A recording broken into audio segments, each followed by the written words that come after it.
Okay. Welcome back, everybody. Welcome back. It is Friday. We are continuing our list for the viewer suggestion this week. Let's see who we got here. We got Bionic, we got Jelly Jammer, we got Legend, we got Pumpkin Pie, Ambrosia, Hash Brown. Hello, hello. Welcome in, everybody. Let's get on started here because we got a long list to get through today. Bionic, hello, hello. Welcome in, everybody. How are you doing today? Hope everyone's doing well. Hope everyone is safe after the big storm that's happening. I think it's still happening, but less dangerous, I hope. Hope people are doing safe. Hope people have power. We're going to start off with a rugby today. For those of you who do not know what's going on, I have collected a large list of D&D character suggestions, and we're going to go through and draw them today based on the roll of a dice. So let's do that. I'm going to draw my little goblin character here to warm up. Make sure my pencil works properly. And then we'll just get right into it after that. I am zoomed in way too far. I need more space. Boop, boop. There we go. We're here! Yes, yes. Join us. I'm gonna do a sleepy rugby today.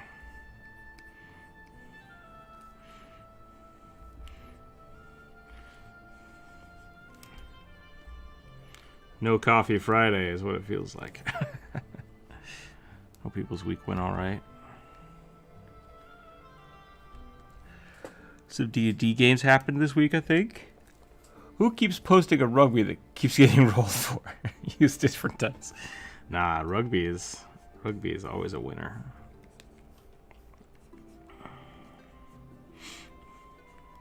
I have drawn a lot of rugbies, which is great. Looks like we got some people joining us today. We got an anonymous owl and an anonymous mouse.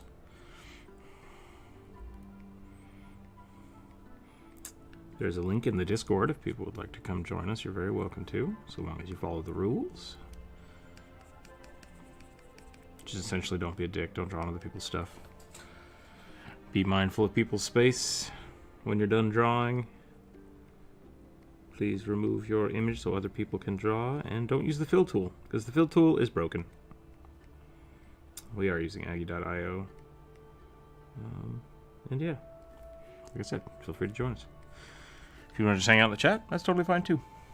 Be wary of the fill bucket. Yes, the fill bucket is notoriously evil in Aggie. You know, I haven't drawn some weird goblin feet in a while. Let's do that.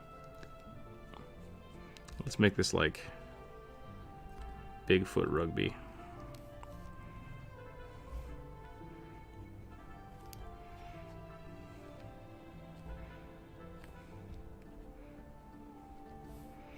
Beep. There we go.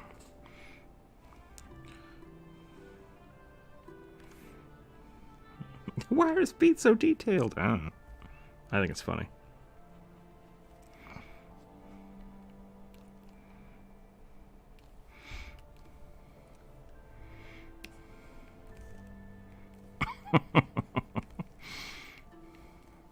This is a good tired rugby. I'm very happy with this.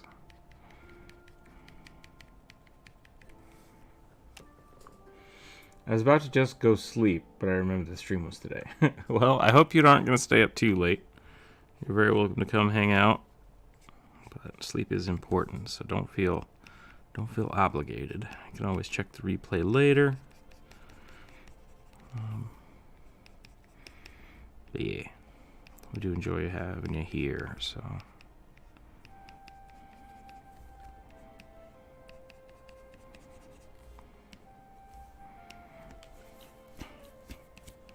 I always forget Rugby's earring.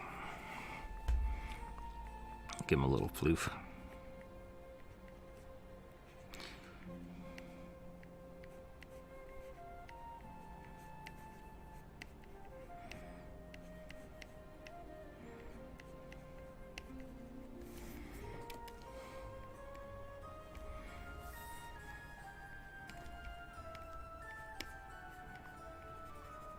Give him some eyebrows. Yeah. All right. I feel pretty warmed up. That was a pretty good little rugby draw. A little bit of a sketch for the morning. And now we will start rolling the dice. For anybody that's here that didn't get to suggest something before Wednesday, you can suggest one now in the chat. I do have the new updated list here. There's still 30 things on it. So, like, we got a lot. He's not just a goblin, he's a rugby. How big of a group? Oh, wait, what's this? They're level 4, but it's a big group. Nice. It's just looking like a sad goblin. Should I make him less sad? Should we not have a sad rugby? We could do post-coffee rugby.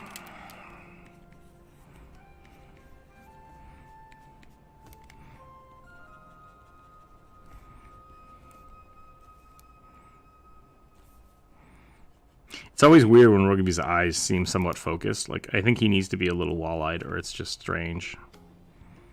See, that's better. That's a better Rugby.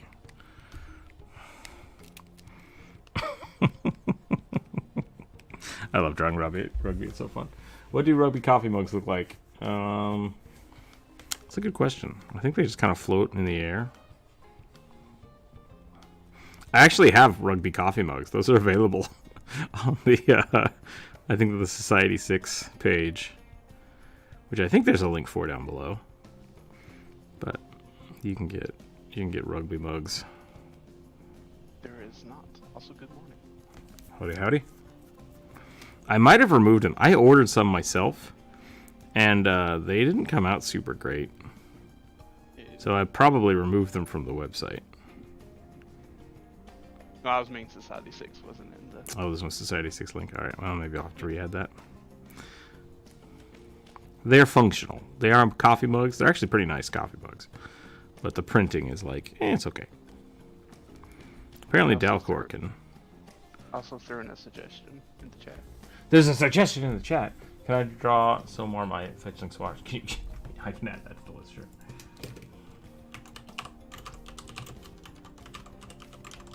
I still see him as a cowboy. Negan, I'm not sure how that has been translated. Right here. Dude, the rat's looking really gnarly. That is a good rat. I'm not judging you for that assessment, but I was like, what have I done with them that made them seem like a cowboy? Yeah, I don't know. I don't know if it was just what we were talking about or like the different songs you were posting. It always came back to being I felt like a gunslinger to me. But it's not. It's a swashbuckler. Because my Tengu is a gunslinger. Oh, maybe that's why. Maybe I just mixed those two characters together. That could be what happened. But he's more less like a cowboy gunslinger, more like a gunsmith. A gunsmith. Okay, I like that. All right, so we're gonna roll the dice. Here we go. If anybody else has any other suggestions before I roll the first dice, let me know. If you already put a suggestion in earlier in the week, I still have it. Don't worry. But we do have 31 suggestions, so I'm gonna roll a D20 and a D12, which will give us 32. And if I roll 32, it's just gonna be 1 because you can't roll a 1 with 2 dice. So that works out pretty well. So we're gonna do that.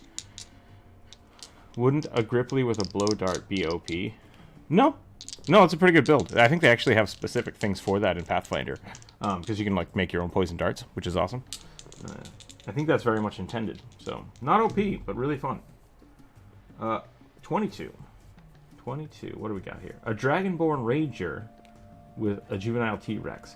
So normally we don't do 2 characters because that's a lot to draw. So I think what we can do here is we can do like a dinosaur-inspired Dragonborn. That sounds awesome. I'm going to do that. I hope that's okay. That is my intent. And we'll do that. So, I went on Discord last night. Been waiting all day. Went on Discord. I don't know why I'm obsessed with kobolds. I mean, like you and the internet, right? Like everybody. I love kobolds. Kobolds are great. They are. When I started doing YouTube, I didn't realize that the internet had such a proclivity for kobolds. So I have been... Thirst. Yeah, thirst. That might be a way to put it. But not so much like sexual.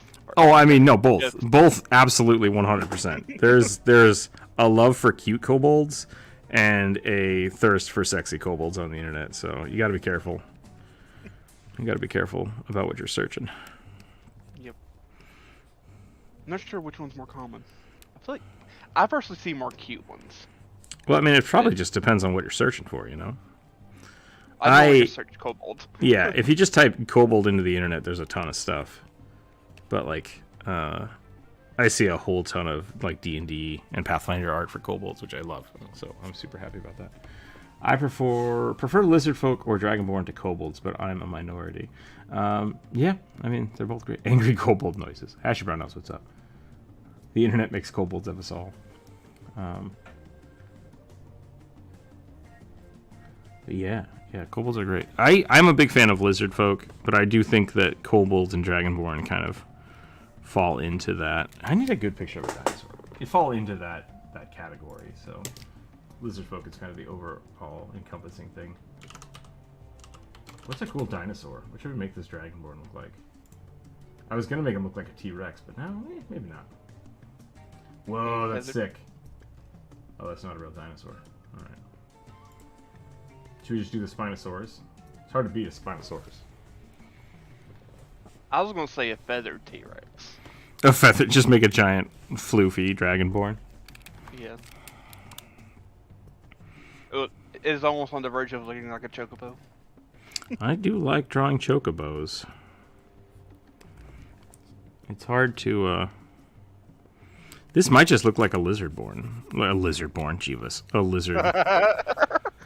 Lizard folk.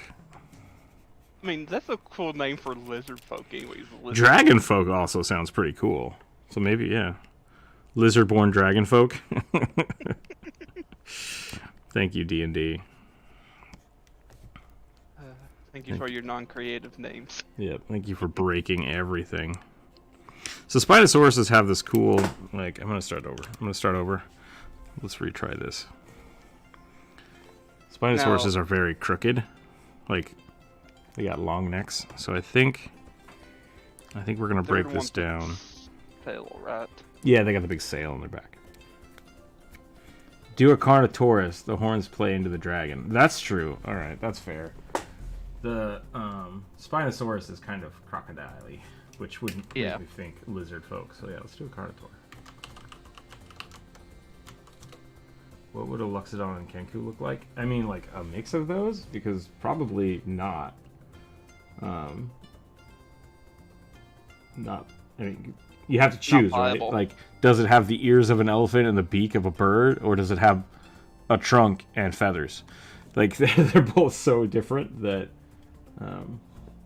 I think they wouldn't look like anything in particular. You just have to kind of mix it together. Yeah. I would not be a fun DM in that regard. I'm like, no, you can't mix those two together. I had a friend playing a Tengu that got attacked by a Draguli. So we had to figure out the way that because it progressed for a while, he almost died from it. So we had to figure out how a Tengu had tentacles growing out of its beak and fangs. Oh. it got really weird. It was like, you're a creepy looking dude. Everything about you, what you're doing is bad. The fang Brandon bit Jack, I could see, because there's a Tengu sub-race called the Dogbite, or Dogtooth Tengu. Interesting. So they have like a greater bite attack than the normal. I think it's like a D8. I like that. I think that's a reasonable thing to do with it. My brother had a great idea to make a Kenku that was a theater where only Kenku do noises and voices. Oh shit, he's defining me on the lack of Kenkus are criminals. Interesting. Yeah, I've had a few people do playwright Kenkus where they like grew up in the theater or grew up in the circus, and so they could like quote movies and Shakespeare stuff. That was fun. I really liked that. The 5e game next week starts. My 5e game next week starts. I'm going to be playing a gelatinous cube. Nice. Plasmoid's favorite wizard. Very cool. I'm happy that people are doing that. I really like the plasmoids. I think they're fun. Especially if you do the gelatinous cube that like just doesn't have form or an ability to like talk. Those are always really fun characters when you have to like come up with those challenges and figure out what the hell to do with them. Well, since we're right on the cusp of spooky month. It is spooky month. Apparently they're doing a remake of Nosferatu, or making a movie based on the old black and white movie. That's cool. Was that movie based on a book, or was it just hyper vampire lore movie that they wanted to make? I am Googling, because I'm not Get sure to myself. Googling. I've been working on an accent for one of my characters. That's always fun. It is always fun to try to figure that out. I usually end up forgetting and then trying to make one up on the spot, and then like it's terrible.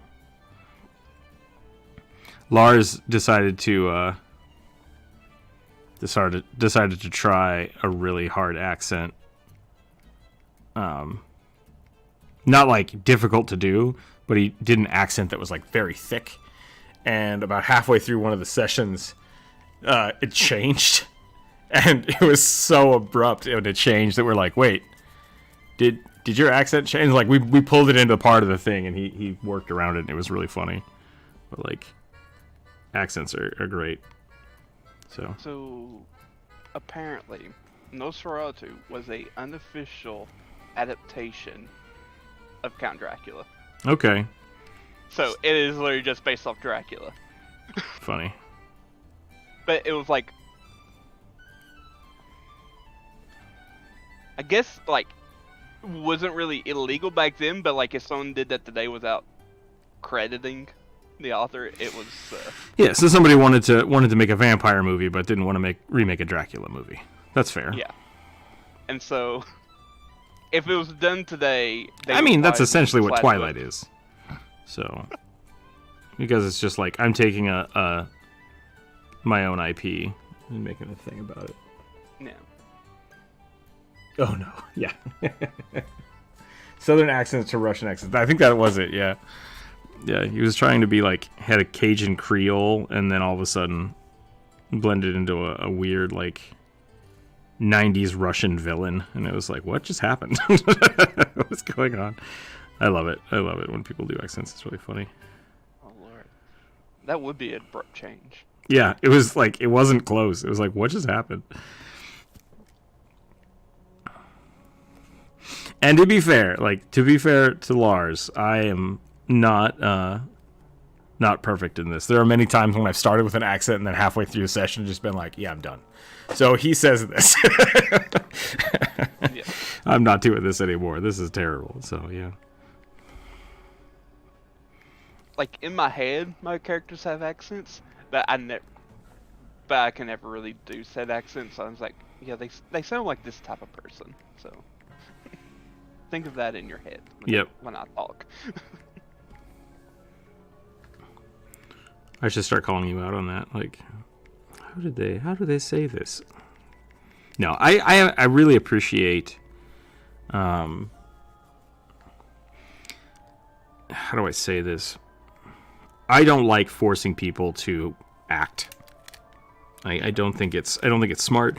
I don't think it's fair, because like we're not supposed to be actors. Like it's all theater of the mind, right? So especially when it comes down to like roles and stuff, I'm not terribly clever. So a lot of times, like when I'm playing a bard, it's just like, yeah, I'm gonna use cutting words, and I'm just gonna try to I'm gonna insult the way they look. Like I can't come up with something right now. I don't know what I'm gonna say, and I don't expect people to do that. I think it's way more appropriate to let people dictate what their characters are doing without having to act it.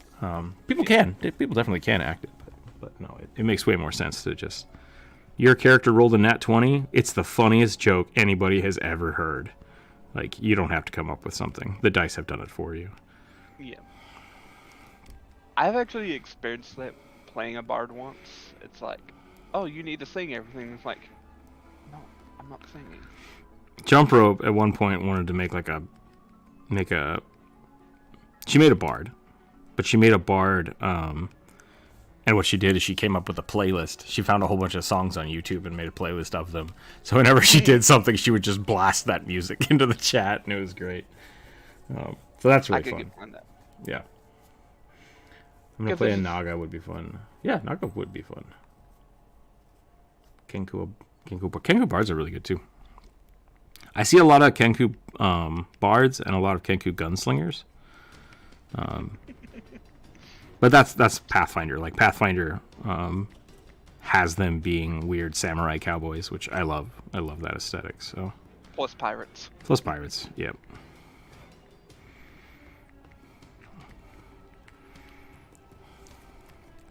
I think this was supposed to be a ranger. Yes. I assume. So I think I'm gonna do big, massive Bowie knife. I wasn't sure where you were going with that, but Bowie knife is acceptable. A knife. This is a knife. That's not a knife. That's a spoon. I see you've played Knifey Spoony before. God, Simpsons is so good. I was gonna ask, where's that from? It's from The Simpsons. They went to Australia and Crocodile Dundee pops up and he's like, "That's not a knife. This is a knife." And he pulls out a spoon. And Bart's like, "That's a spoon." He's like, "I see you've played Knifey Spoony before." It's like, what a weird joke. Yeah, I never actually watched Simpsons, oddly enough. I was a big fan when Conan O'Brien was one of the writers. A lot of the older stuff was really good. Did not realize he was one of the writers. Mm-hmm. Yeah, there's a lot of famous comedians that wrote for The Simpsons. And Saturday Night Live, and yeah, good stuff.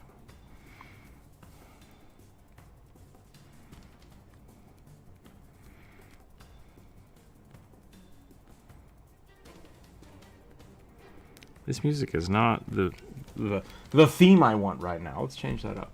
Remember Bixby Joke Wednesday? I don't know what that is.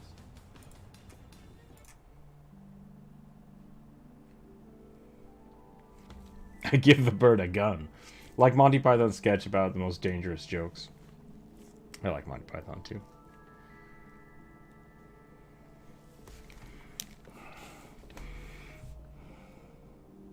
I remember watching The Holy Grail in science class. I guess it was my senior year or something like that. Maybe sophomore in high school, and just remembered literally like dying of laughter of the stupid rabbit scene. I was like, "Why is this funny? It should not be this funny, but it is." Yeah, I mean it was a sketch comedy show, one of the first, I think, and like they knew really like that was memes, right? Like, run away. That's how meme culture was before the internet. Everybody would quote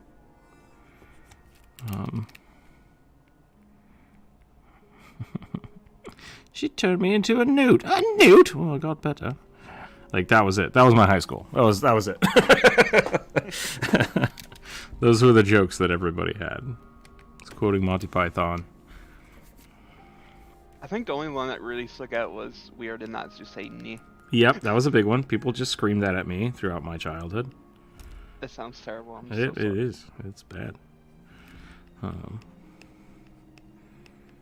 A shrubbery.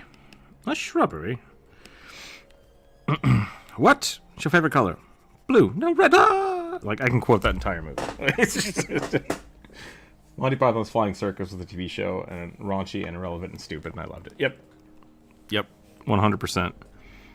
Nothing like a good flying butt trumpet to, like, really get your Saturday evening going. And if you don't know what I'm talking about, go watch Monty Python the Flying Circus. It's great.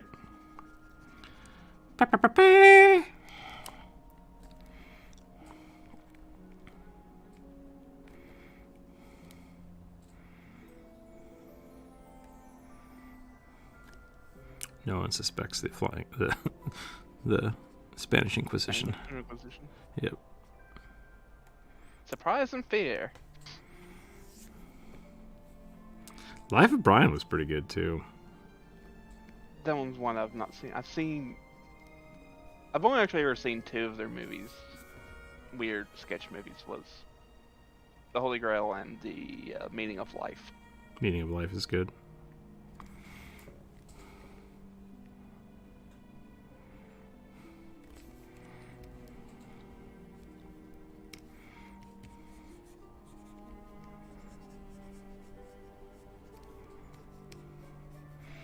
What do people think about this Dragonborn? I think it's working pretty well.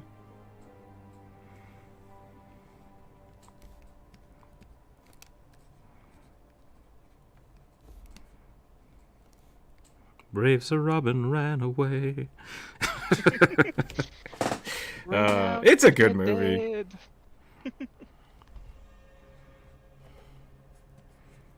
It's a good movie. I think I was more closely aligned to the theater kids than anything else, so like everybody wanted to do Spam-A-Lot. Oh, yep. Yeah. I actually have a Pandora radio station of that. Yeah. If I just want to be in a good mood, I'll turn that on.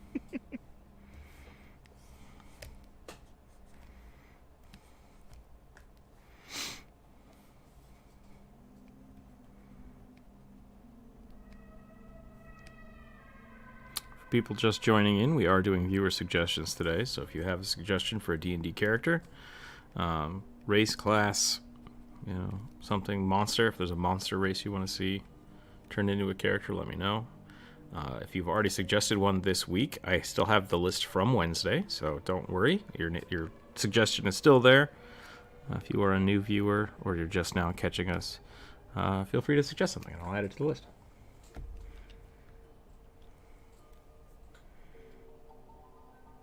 The Meaning of Life is the closest thing I got to sexual education growing up. That's pretty funny. That's pretty funny.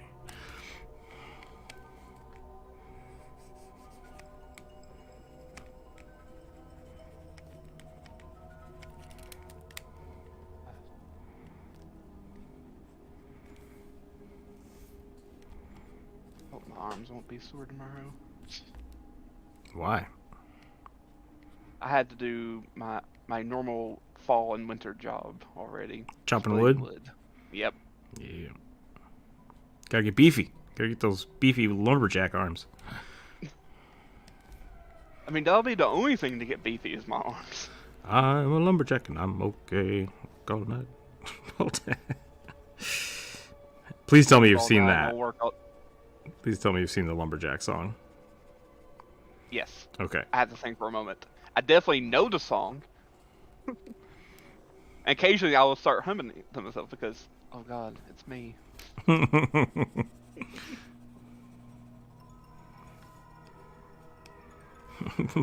Pretty dresses.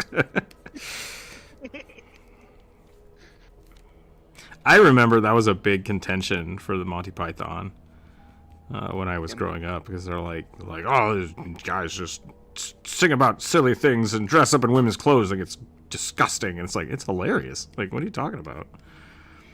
This is the pinnacle of comedy right here. It's like, it's not that bad or raunchy. I mean, but yeah, no, think about it. Like in 1980, it was very tongue in cheek. A werewood who has spear arms. Hey, it's your favorite thing, Weirwoods. I do love drawing werewoods. So yeah, we can add it to the list. I'm partial to the Garan out of the plant. Yeah, I mean they're very similar. The weirwood are very much more construct based than the Garan. But I really like the Leshies. Yeah, Leshies are closer to the Garan again, which I like. They're like the tiny, ungrown up. That's the way I always look at it. It's like Leshies are like tiny forest spirits, and then the Garan are like when the forest gets mad. Yeah. How long has this stream been going? Yeah, about 30 minutes. Welcome in. I would definitely say the Garan is probably the one ancestry that I will be begging the GM for a different background because the lore they wrote up for them in Pathfinder is messed up. I'm pretty bad about proper lore. Yeah, I mean, I don't really care a lot of times, but like I'll read it out of curiosity, and it's like, oh, the Garen were created as a foodstuff, and then this crazy druid decided to make them sentient. Yeah. That's a bit messed up. But I mean, like, that's true for every sentient thing. I do like that one of their passives is that they taste good. Mm-hmm. I think that's pretty funny. It's like, what if we turn these heirloom tomatoes into a creature? It's like, I like that idea. Let's do it. That can feel and communicate with us. But yeah, like same thing. Cows are delicious. Right? We can't really communicate with cows, though. Well, yeah, but you can't communicate with a tomato. So where are you drawing the line? Because Garen can talk. Well, now they can. Could they talk before? Were they delicious before? Before they could talk? No idea, because don't know what vegetable or plant they're based off of. That's true. You tomatoes. I love tomatoes. For the weirwood with the spear arms, I'm just picturing Aunt Danny DeVito with gun hands. Pew pew! So I start blasting. I say that way too much. For someone who has never really, like, purposefully watched Always Sunny, I mean that show too much. I think I'm going to call this one here, just because I'm not sure where else to take this. Otherwise, I'm just going to be drawing leather armor for the next, like, hour. So I think we're going to call this one good. I mean, that'd be kind of cool. I haven't seen you drawing armor in a long time. Yeah, it takes a while, and so I tend to hold off.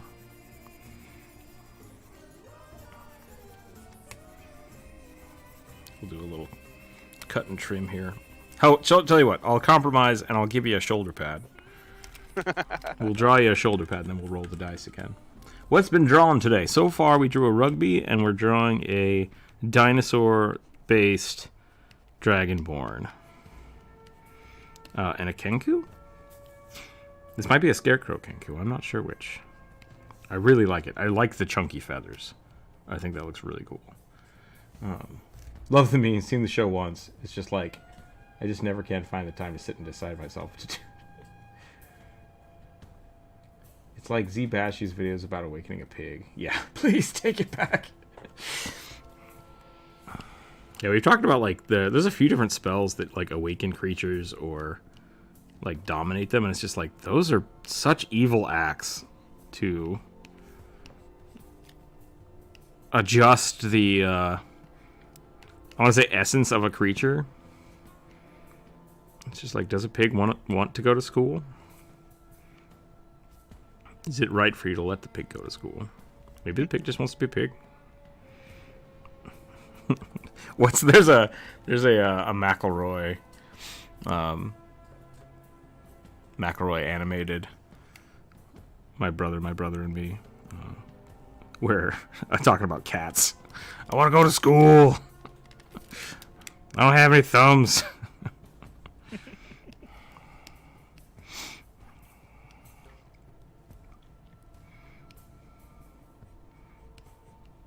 Yeah, awakening and raising up animals is a slippery slope to bad decisions. I feel like awakening, like, a flower is interesting. But at the same time, it's like, that flower is going to die in a week. Is it cruel to make it feel pain? Like, I don't like it. I don't like the moral implications of the awaken spell. It's like awakening a tree. I'm like, okay, yeah, that's because trees tend to live for a very long time. Right. So I was like, they could have a lifetime of experiences. I'm full of bugs. But it's like awakening, like a short-lived flower or animal. It's just so cruel. I do also think like awakening something just gives it an intelligence. It doesn't necessarily make it it doesn't make it a human, right? It doesn't make it a personification. So like an awakened pig should really just be like I'm a smart pig. I love mud.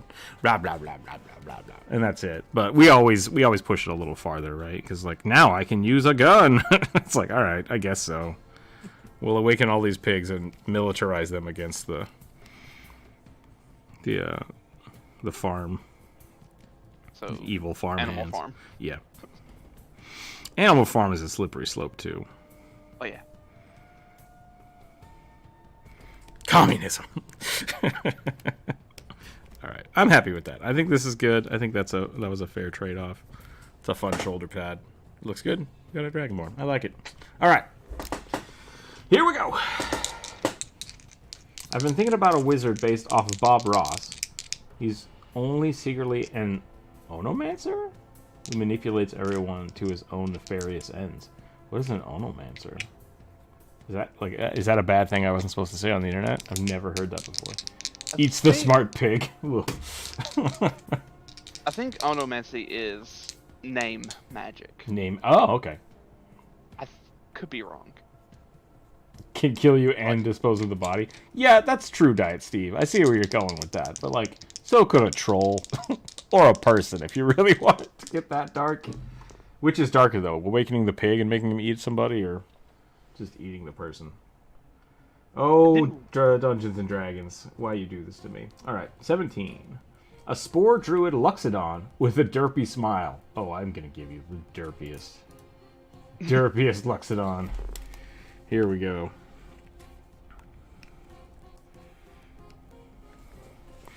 I like how the music just turns slightly nefarious. It takes 8 hours to cast Awaken in 5th edition. Yeah, it's a ritual, right? I mean, like, it's not supposed to be a quick, like, flick of the wrist, right? It's not commune with animals. I just didn't realize it was that long of a cast. I think it lasts a year, too, doesn't it? Or is it permanent? 30 days. 30 days? Okay. And they're also charmed by it. Yeah. So, they're more friendly towards you. I mean, essentially what it's supposed to be is like, I need this cow to be smart and communicate with me. Like, I need you to do things, but I need you to be smart enough to understand what the hell is going on. Yeah. That's really what I feel like the Awaken spell is intended for, and people just always go nuts with it. Which is why I try not to, especially when I make, like, the Otterfolk video, I didn't want to just be like, cast the Awaken spell, and now you have an Otterfolk. It's like, no, like, something else has to happen. So either they're, like, were creatures, or they have a magical intelligence that's separate from that, so that they're still inherently otters. Through a means that was not just a wizard being nefarious. Yeah. Fae. It's an easy out. It's like, it's a Fae otter.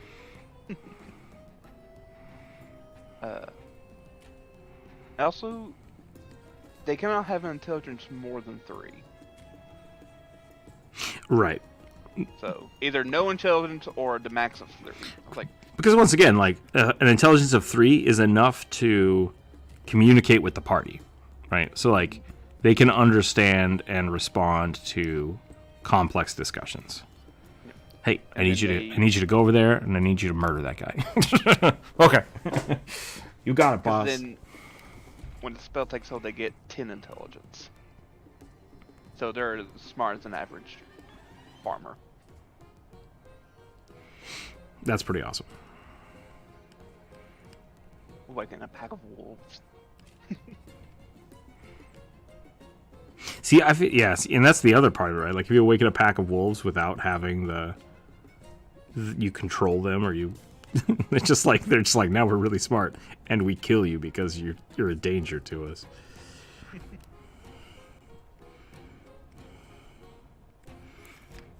Okay, how do I make this a spore druid? Should I just put mushrooms all over his head?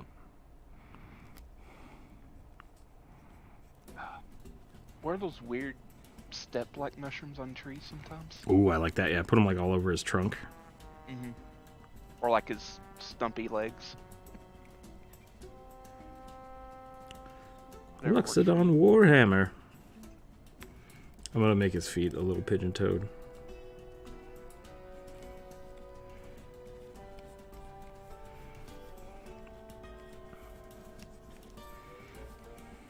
I am glad they went with a rather simple design for the Luxodons. Instead of apparently what not Pathfinder, but Final Fantasy has done. So I can tell you, I talked to some people about this. Essentially, what happened is Final Fantasy 14 was created, right? And they tried to make giants, and so when they scaled up the animation armatures, the bones, they just scaled everything so that it would look like that, and they could reuse all the animations. The problem was now in Final Fantasy XIV, anytime they have a large creature, they have to use that skeleton, and so they're like, we'll just slap a whole bunch of like elephant parts on this, and it'll look fine. But then the head is so tiny that like any rotation on a giant head just breaks the animation. So they had to make the elephant head super tiny, and it looks hella stupid. Because it is giant elephant body with tiny human-sized elephant head, and I hate it. I hate it. The giant people, I don't know what they're called, have relatively tiny heads. The Gigas? Yeah, they're super small. And it's like, and they're weird elves. I don't play. I Like love the Final giraffe Fantasy necks. elves. They're so good. They have super long giraffe necks though, because they just are once again stretching things out. A wolf, a human, kill him. Wolf 2, yes, person. Why today? I don't understand that interaction, but mushroom spores release folds things in the ears. Folds things in the ears. Mushroom spores folds.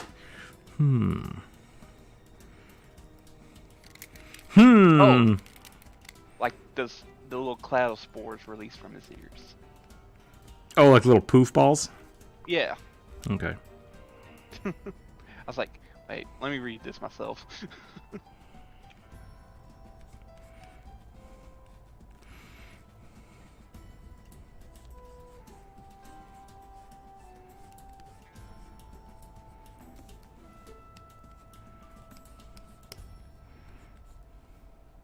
One day I will play my Luxodon monk. I like the Luxodon monk. I would absolutely allow people to flurry of blows with a trunk. And it's an unarmed strike, so... Mm-hmm. Anybody that doesn't think elephants can attack you with a trunk has never seen an elephant throw a, like, 120-pound girl across the room.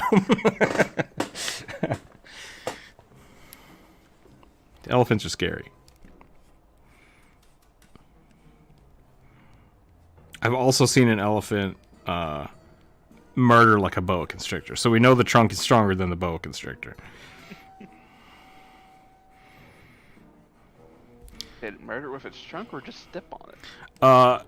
It picked it up, and the snake's like, I'm gonna squish you, and it's like, wham, into a tree. It's like, okay, that wins. Elephant wins. Elephant wins. Don't fuck with the elephants.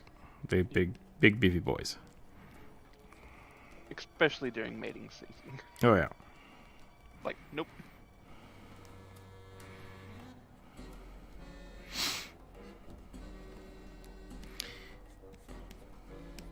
Any animal that can rip your car in half and throw you out of it is an animal I don't mess with. Yep. Just Also, like, a you win. highly intelligent and sympathetic animal. Because they have empathy.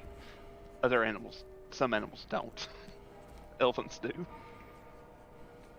I loved watching the Mythbusters when they were trying to discover whether or not they were scared of mice. Mice? And I think what they discovered was elephants are only as scared of mice as people are scared of mice, and it's like the same reaction. When they're walking and a mouse is there, the elephant goes, "Bah!"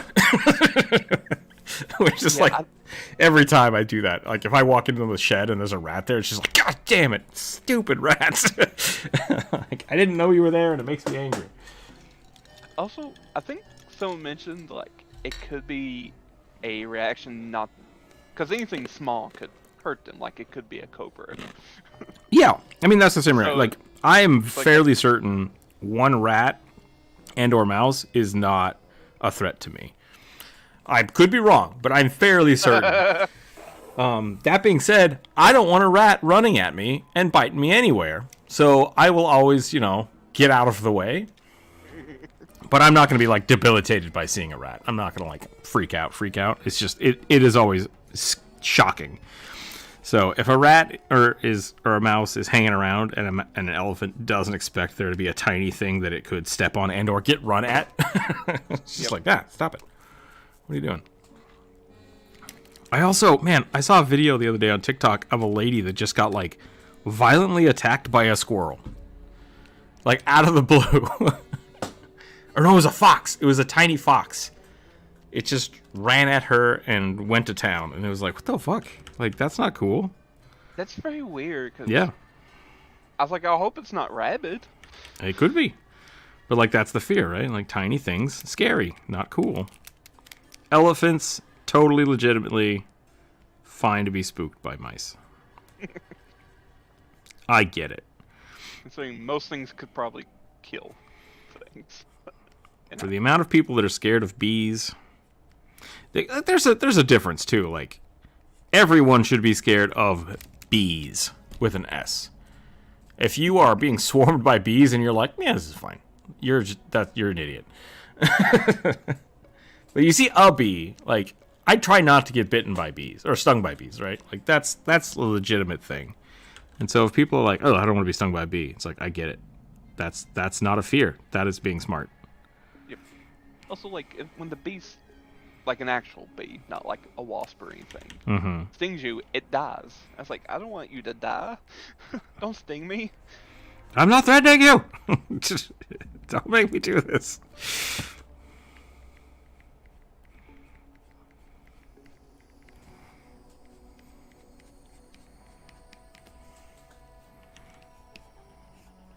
Oh. There's a new Witcher, I guess, movie coming out? I thought there was is it a third season out yet? I haven't watched the second season yet. So, the third season is coming out next year. Nice. But in December, there's, I think it's a movie. And Netflix had a cartoon movie, which wasn't about Geralt. It was about his teacher. Yeah. I liked it. I thought that was pretty good. This one's called The Witcher Blood Origin. And takes place 1,200 years before Geralt. Wow. I saw a lady walk up to a koala on the side of the road and get chased by it. Oof. They can move? I hate the way koalas scream. Bloody murder. Yeah. I'm not a fan.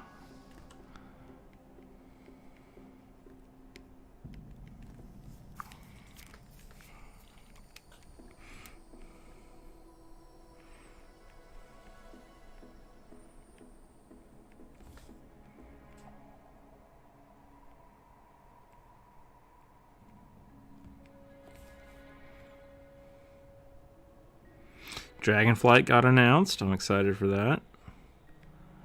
It's like November 23rd, I think, 28th. That Warcraft? Yeah. Their announcement trailer was literally just like, look, dragons! It's like, we know dragons. I have a dragon mount. Like, what? Please tell us something about the game. No.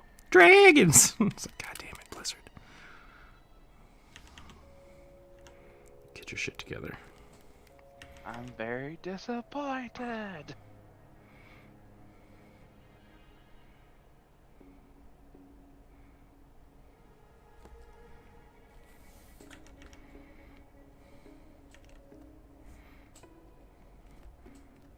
I do like the idea that his ears are just like super dirty. And just constantly shedding spores everywhere. A sewer elephant. Is it spores or dandruff? Nobody knows.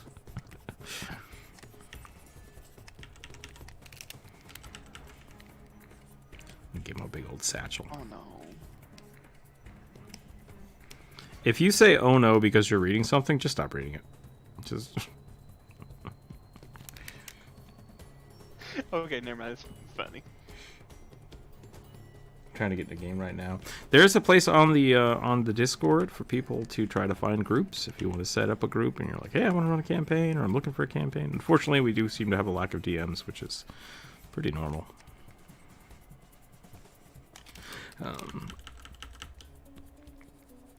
But there is a place. So if you're on the Discord, check that out. It's in the LFG, which is looking for group. Did I remove that? I don't think I removed it. Maybe I did. It's down at the bottom of the D&D chat. Play D&D. I've condensed it into a play D&D chat.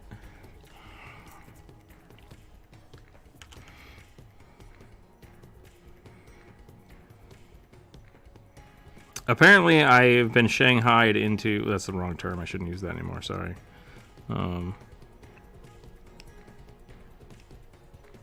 I've been conscripted against my will into doing a what the hell is it? A game jam? So I'm gonna be trying to work on that this afternoon. What is it? It's basically like this weekend is a prompt has been given, and now people have 3 days to make a video game. So a couple of my friends are doing it, and they're like, you should do it with us. And I was like, yeah, that sounds fun. And they're like, cool, it's tomorrow. And I was like, oh, okay. Yeah, I guess I'm just going to start working on that tonight. I don't actually know how much I will be participating or what it entails, but I'm kind of excited for it. I'm kind of excited to see what happens. So I might be working on a game this weekend.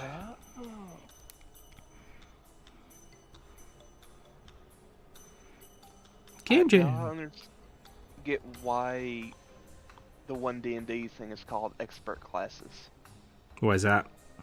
So they divided all the classes into 4 groups: experts, mages, priests, and warriors. Oh, so no bard fighter, huh? Just expert. You can multi-class, I assume. Gotcha. So like each class. So it's just like a grouping of classes. So like in the expert classes is bard, ranger, and rogue. Okay. So the technicians basically, experts. Like the experts in or expertises of something. Mm-hmm. Gotcha. That's cool. I don't know why I made this so thick. It's so messy. And like the priest group is clerics, druids, and paladins. Okay. So on and so forth.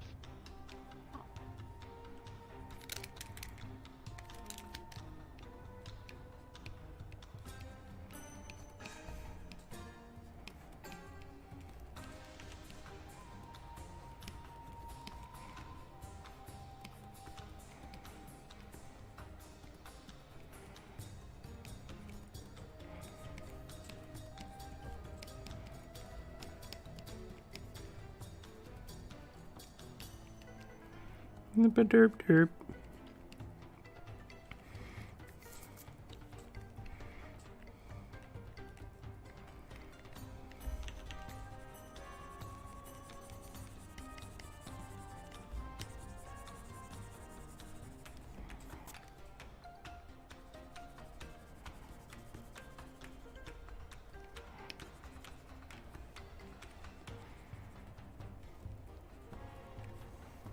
It will be interesting to make a video game. See what we can come up with in 4 days. Like, I assume like a premise of said video game, or like build a video game and then. Nope. Yeah. No. That is the trick. You have 4 days to make something. It's usually like a really short proof of concept. But the premises are like, I think 1 year it was forward and backwards in time. So everybody had to try to come up with a game concept that would deal with that. Another one was like one button. That was another year where you had to make a video game that only had one button.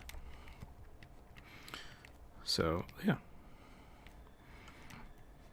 There's a lot of really cool designers out there that It's a good way to flex your muscles.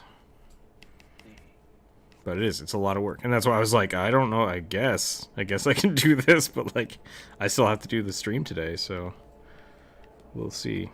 Let's see how much time I can put into it. And we got D&D tomorrow. Yeah, I got D&D tomorrow, and people want to do stuff. We'll have to see how much effects there is, but this is kind of a weird one, because Luxodons are hard to draw, but I'm happy with this guy.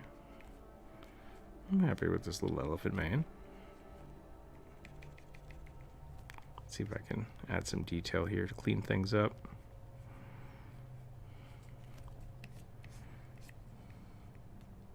This is interesting. Let me read the chat real quick. Sea basilisk naga, who is a coral snake, equals freeze and then kill enemies fast and swim and no drown. Okay. Is there artificers?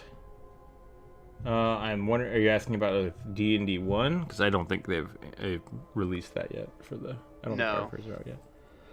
But once again, D&D 1 I'm pretty sure is going to be everything forever that's ever existed, so the playtesting, I'm not worried about the playtesting. Something that's not in the playtesting, to me, does not mean that it's not going to be accessible for the rest of the thing, so...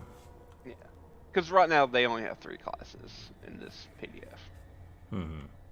And they said, like, when they publish it, they're hoping to have, like, a total of 49 subclasses for everything. I think Celeste was one of the game jam. I think it was based in a game jam. But I'm not sure.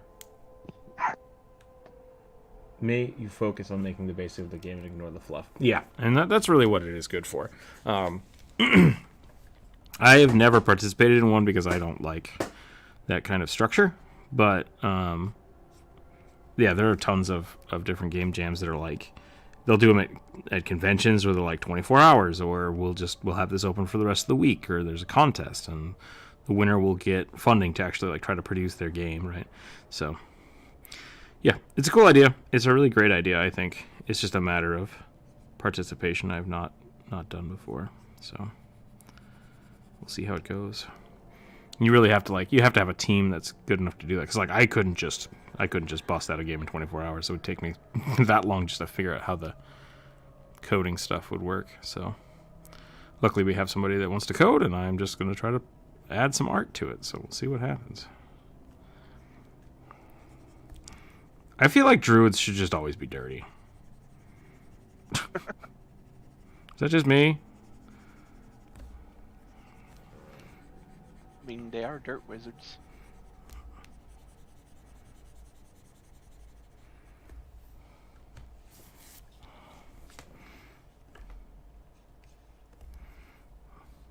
I definitely like what they've done with Song of Rest for bards.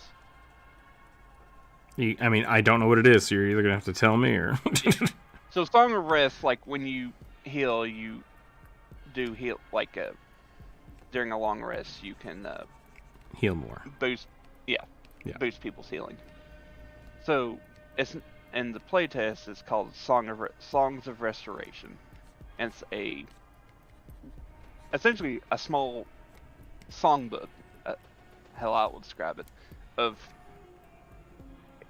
5 different spells that you get just for free as you level up. Like these do not count against anything.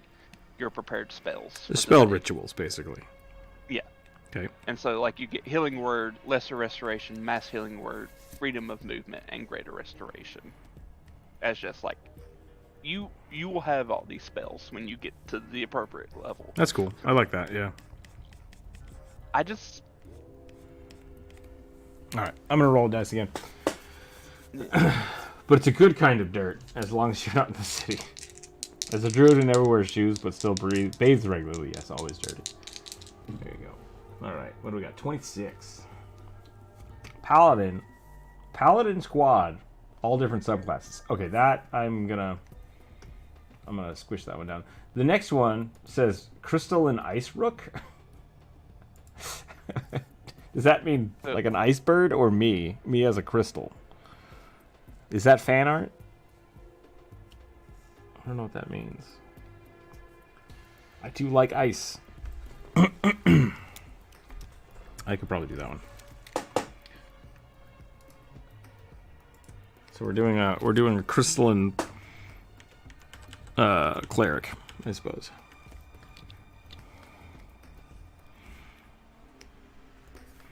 Sorry, so what were we saying? Oh, it looks like, I don't know. I need to. It sounds like basically the Correct. bard gains more cantrips as you go. Cantrips and rituals. It sort of, in terms of like healing stuff, but it's like they seem like they have a lot less spells than they have in 5th edition. That's fine with me. In 5e, bards very much to me stopped feeling like a support class and just started feeling like a mini wizards. Because like even if you go like College of Swords, you're still just casting offensive magics, but like it's not evocations. I really like their like cutting words and inspiration dice. But playing a College Sword bard, like I never really used their Flourishes? Yeah, the flourishes. Because I always wanted to save those for inspiration. And so the flourishes always felt kind of unnecessary to me. But I think that's because I wanted to play them as a like full support, not as a damage dealer. Pick the worst subclass. Yeah. So Should have just been like a Valor or a Lore Bard. Yep. Yep. And I will do in the future, but yeah, I really do feel like there's a kind of a strange place that the bard should fill that I am not sure where to put them. Because I like them just being like background support characters, which would facilitate lots of spells, but I really think their stuff should be more skill based. And by that I just mean like inspiring presences or grand buffs for maintaining concentrated songs, or boosting people magics that give you more strength, more movement, more like haste. Haste is a great example. I would not mind haste being a bard only spell, just for the sheer fact that like that feels correct, right? Like versus a wizard who just shoots you full of adrenaline and you're just like ah! Like that's fine too. But bards, I feel like that kind of buff should be bards, just like character augmentation 100%, and it's that's just me. That's just me. That's what I like about him. Me and my DM worked out that if I touch a weapon, I can copy it and turn my armor to the plasma. Yeah, okay, we've talked about that yesterday. I think that's a fun idea for the plasmoids. The only downside to that is like then that means your body can change into metals. I don't see why you can't just incorporate the sword into your body versus absorbing it, but it's still a cool idea and I really like it. I just had to face my fear of needles, and I hate getting blood work. Yeah, blood work, it sucks. I have to get that done every couple of months. It's never fun, especially when you get the new lady that. I say this. It was one time I had one of the nurses just like aggressively go at my arm, and I was like, I hate you. It was bad. The other woman that's normally there is wonderful, and she's a great at her job. So I much prefer her. One of my D&D sadly bards are prepared casters now, and I hope they don't do that to sorcerers. I don't feel like they would, partially because like sorcerers are in my mind still too open, and in older editions their speciality was not being a prepared caster. Everybody else was prepared casters. Yeah. So sorcerers were the unique ones with spell slots and that. So I don't think they could take that away from sorcerers. If anything, I think they should take it away from everybody else, give it back to sorcerers. So I would do wild make a. It would. David, It would wild to make a sorcerer a prepper. Okay. I don't think they'll ever do that because it's so antithetical to the concept of the class. Yeah, that's exactly what I just said. I completely agree with you. My Kenku became a bard because he stole a trumpet and walked into a trumpet training session. Okay. I have a needle bent in my arm, and another lady used the needle too big for my arm. Yeah, that's... Come on, people. You have... Well, I was going to say you have one job. That's only true if you're a phlebotomist. So...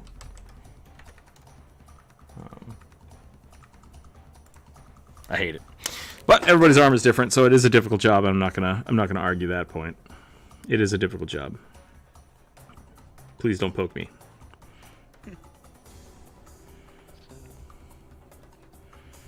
Not a fan. I'm not scared of needles, but it's not pleasant. I don't think anybody's like, yay, blood draw day. Like, nobody likes that. It's always terrible.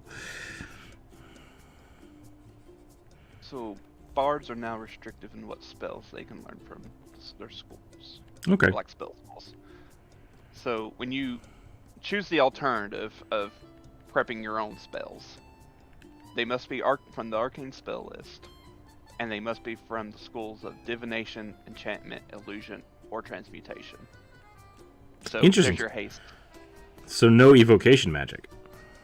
Unless you use your magical secrets, which allows you to kind of dip into other schools. That makes sense. That's an interesting way to... it's a little complicated, but it's an interesting way to... what's the word? Well, limit the amount of powerful magic you can grab. Well, like, that's kind of like what the Bard spell list is mostly in right. 5th edition. It is like illusions and enchantments and... but so what I'm... evocation magic they have is like healing. I mean, like lightning bolt, right? Well, that's magical secrets. Okay. So what it sounds like to me is instead of them doing spell lists, they are allowing the bard specifically to have a specific number of, I'm going to say, powerful, versatile spells that they can choose from, which is their secrets, and then giving them a limited access to types of spells. And I'm assuming the reason they're doing that is because then in the future, they can just add spells to those lists without having to revise the bard spell list. Yeah. And I think that's smart. It's going to sound a little complicated, but I think that'll be really awesome. And the other way of doing it is you had the following spells essentially pre-prepared for being a bard, which is Color Spray, Disguise Self, Prestidigitation, and Vicious Mockery. I have doubts. Or you could pick your own. Yeah, I have doubts that they would give barbarians magic because they're supposed to fight in a primal fashion. What about primal magic? Just smack someone in the arm. No magic needed. Smack, got it. I would like to cast Rage. I would like to Rage and cast Fist. Fist is the best spell a barbarian can cast. But no, I really like the idea of like a primal barbarian that can cast like fire. Like they rage so hot that they actually have fire damage on their weapons. But the spells I would want to cast would be like Flaming Weapon or Shockwave, or like I think there is a limited use magic barbarian that should exist, especially like the Blood Rager. I love Blood Raging. I like that concept of just like burning hit points away to use spell slots. That's cool. I like that a lot. Yeah. So the closest they've got to anything like that would be like the Storm Herald or the Wild Magic Barbarian. yeah, and I think those are good. I think those are really good good concepts, especially the Storm Herald. I like this, like the lightning based, just Tempest. Mm-hmm. I think that's great. Or like Sandstorm of burning sand around you. Mm-hmm. Yeah, there's a lot of cool stuff that you can do with rages. But I also, once again, like Rage would be a cool... There's been some cool stuff you can do. Like there's a few spells in Pathfinder that like extend your rage or make your rage better. The Blood Rager is a cool concept for a character, but they still have the thing like you can cast all these cool spells, but once you start raging, you cannot cast spells. And it's like, that's fair. Well, they've already fixed Rangers for me now. Oh, good. What was your worry, and what have they fixed about it? So, one of the bread and butters of Rangers is the spell Hunter's Mark. Mm-hmm. It's a nice spell to have on someone. At first level, you have favored enemy. Means you have it, Hunter's Mark always prepared and doesn't count against your spells that you have prepared for today. You don't have to concentrate on it anymore. Which was always a big issue. It was like, I want to cast this other thing. Crap, I have Hunter's Mark. I can't do it. Because concentration spells are always a pain to juggle. Oh, I'm so sorry. The game is difficult for you. Would you like me to hold your hit points while you cast Fireball 12 times? Go ahead. I'm just giving you shit. Go ahead. No, it's fine. It's just Rangers and Druids have like the highest number of concentration spells. Right. For whatever reason. I believe that reason is because the culmination of those spells gets really tricky because their spells affect the environment in some cases. So like, what was the big one? It was like Bramble Patch. Things can't. That's not the right word, but like make everything so people Tangle. can't move. Right? Entangle. Yeah. It's like you can't move. 60-foot cone of burning death shoots down from the sky. Also lightning storm. It's like no one can survive that. So like let's make it so they can only cast one at a time. Good idea. I'm okay with a lot of, especially the ranger spells. I think you're right. I think Hunter's Mark was kind of one of those. It is a stacking buff. I can hunt you forever and I do bonus damage. Right? Because like a lot of bard spells aren't like huge damaging things. Like the only thing I can think of is like oh man, Conjure Barrage. Yep. Okay. And which I assume it's not concentration because it doesn't come back to you or whatever. What is it? Blade Storm was the most underwhelming shit that I've ever come up with. I was like, I'm gonna surround them with knives, and it's like, cool. You do a D4 damage, and they walk away from it. And it's like, yep. Okay. And you have to keep concentrating on it for it to stay up. Should have just cast Acid Splash. Yep. Yeah. No, I totally get what you're saying. Yeah, I totally agree. It's just a lot of and kind of going over to Druid. I don't know what they'll do with it yet, but it's like in 5th edition, it's like Druids, like I said, have a lot of concentration spells, but they don't get like a bonus to concentration. It's just like I feel like a Druid should have like eventually get like, because I would imagine like a Druid would be kind of hardy compared to like a wizard. I would. That's an interesting question. Yeah, I always saw. Wizards like have mastered their mental acuity, right? So like a concentration check on a wizard always seemed superfluous to me. It's like, did you get stabbed in the face? No, you're probably going to survive your concentration check. But with druids, I always saw druids as like pulling the primal chaoses of nature. And so to me, like they should be really high risk, high reward casters. Whether it's like I'm summoning lightning, I hope I don't accidentally hit one of my friends with it. Or, I'm holding a typhoon with my hands right now. If anybody pokes me in the gut, I'm gonna lose focus of this. So I like that. But I mean, that's how I would play a druid. It's just like massive damage with a low chance of retaining, right? It's like, because if you can control a tempest for a whole minute, like no one's gonna survive that. Like you are just lightning bolt, lightning bolt, lightning bolt, lightning bolt over and over again. It's like the only way to combat that is to kill the druid, and I think that's, And so if you could do that and then all of a sudden turn into a bear, that's a little OP. And that's World of Warcraft, like right there. That's the druids are stupid. Yeah, I don't know. I've always thought of like, because druids have a higher HP, so I was like, okay, so they're a bit harder than your wizard. Because to me, concentration has nothing to do with mental stuff. It's literally being knocked out of your spell.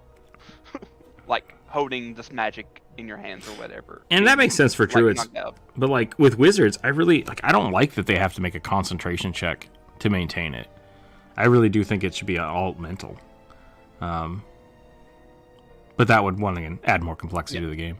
Yeah. So, Unless they change up like what concentration is based around. Though. I'm sorry, Ambrosia. 'Cause You rolled an 8. An 8 is a male wizard specializing in wands who is searching for new, updated information on wand making and wand lore.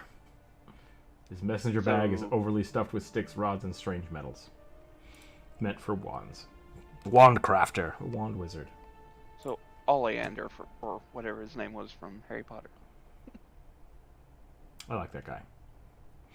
Me and my friend found the VR chat and ran around trying to keep it or steal it because we loved it. One in the end. I don't know what that means. I'm so sorry, Negan. I think I missed something. I love flumps. Flumps? Okay. Oh, you found a flump. Okay. Half percent. That's pretty good. So I just realized, like, my character is just covered in clothes. So I can give myself some ice hair. But that's about it. Like, that's, I think, all I have to change.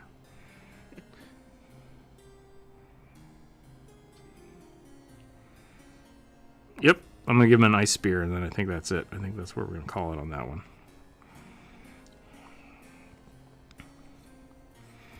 Rangers now get a longbow, scimitar, and short swords. That's good. As starting equipment. It's just like, you have that when you make a ranger. Plus, studded leather armor. Is witches... what's the hex? There's a hex that also is Hunter's Mark. And there's a paladin move that gives you Hunter's Mark as well. Yeah, so... Are those all concentration? In 5th edition, yes. Interesting. Yeah, so the Vengeance Paladin has both Hunter's Mark and like their own kind of unique feature called like Vow of Enmity. Mm-hmm. I do think part of it is supposed to be that what you're doing is you're concentrating on their trail, right? Like you're focusing on them in a magical way that is allowing you to track them. So that kind of makes sense in my head. Yeah. Unless I assume they may be just changing up Hunter's Mark. Yeah. I haven't got to that point yet. So. What else do they do? Like, are they still ranged? I mean, ranged. I never really thought of Rangers being solely ranged because I've made like a dual sword ranger or like sword and because they're proficient in light armor, medium armor, and shields. I'm a big fan of the bow ranger. Like, I love it. You give me a character in a video game that can shoot 3 arrows at once, and I'm a happy boy. Like, I will do that every time. We get a fighting style at 2nd level. It's one of the first characters I ever made. So you can either choose archery, defense, or 2 weapon fighting. Nice. That's cool. I like the defense ranger. That's a good idea. Like a stalwart defender of a town. Spear and shield, maybe. That could be really cool. 4th level, you get a feat of your choice. I find it weird that warlocks need to prepare spells. Like, I see it as they get their spells from their patron, thinks they'll benefit from the most. From their patron thinks they'll benefit from the most. That's interesting. Yeah, I think part of that with, like, think about, like, clerics.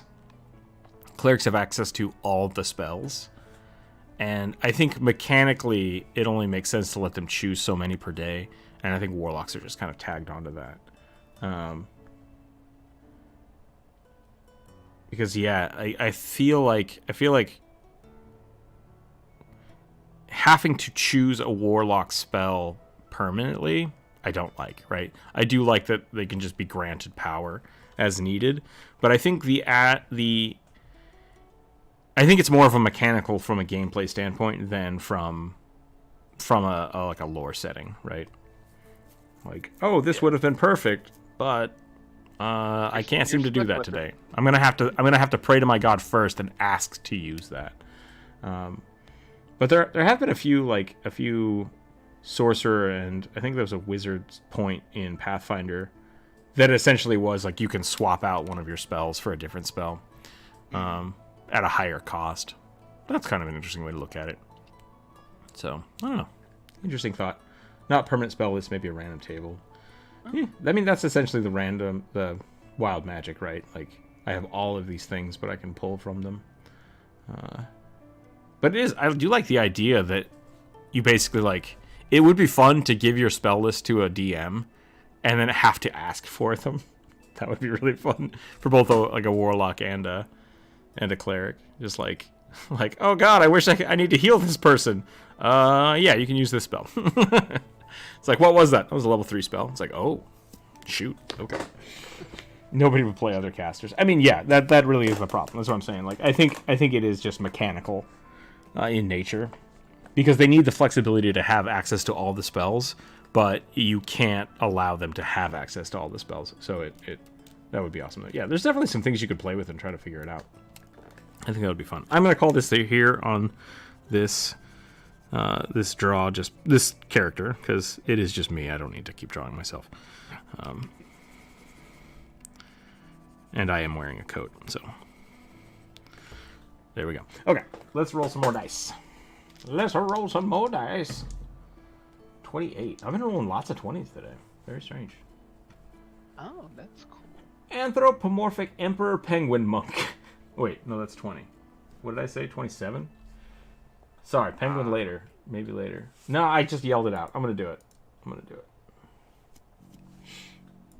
Emperor Penguin Monk. So at 7th level, Rangers get roving, so their land speed is increased by 10 if you're not wearing heavy armor. Okay. And you get a climb speed and a swim speed equal to your speed.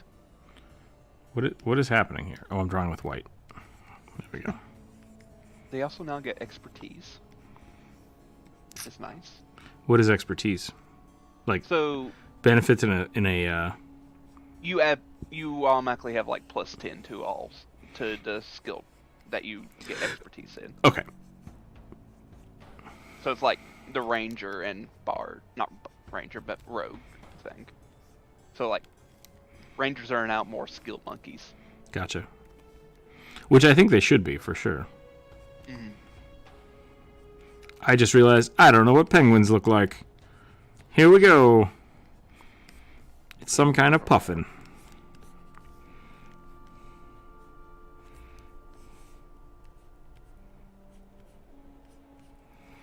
If anybody would like to correct me, please feel free. This does not look like a penguin. I have not done a penguin. Love the way. I have definitely drawn some kind of puffin. They've got round heads. They do have longy beaks, so maybe I'll leave it.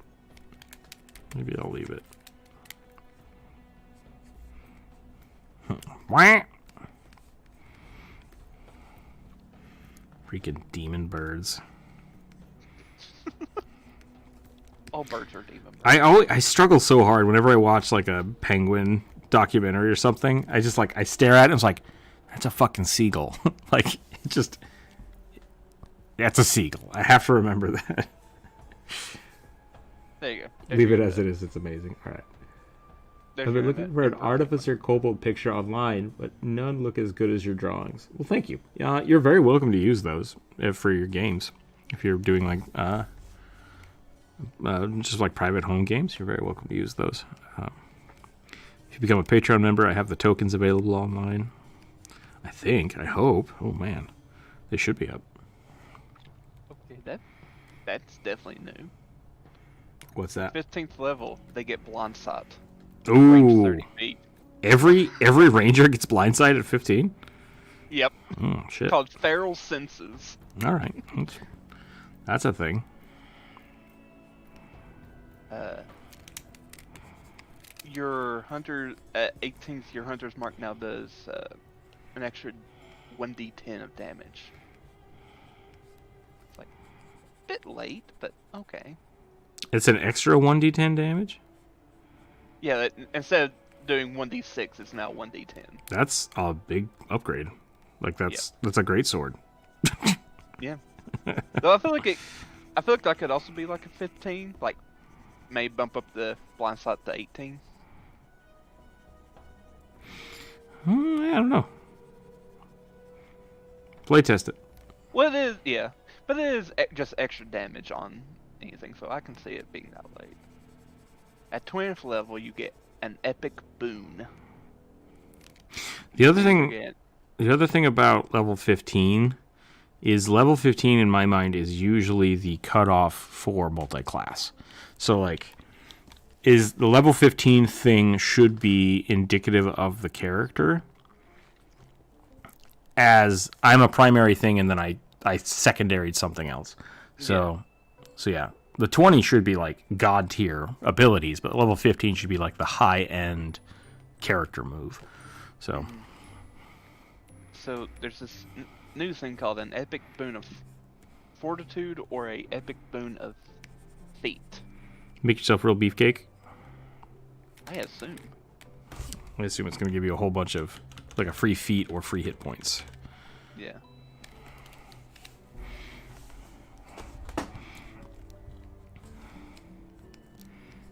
That might be under feet. The actual feet save started. So. Hiya! Judo penguin.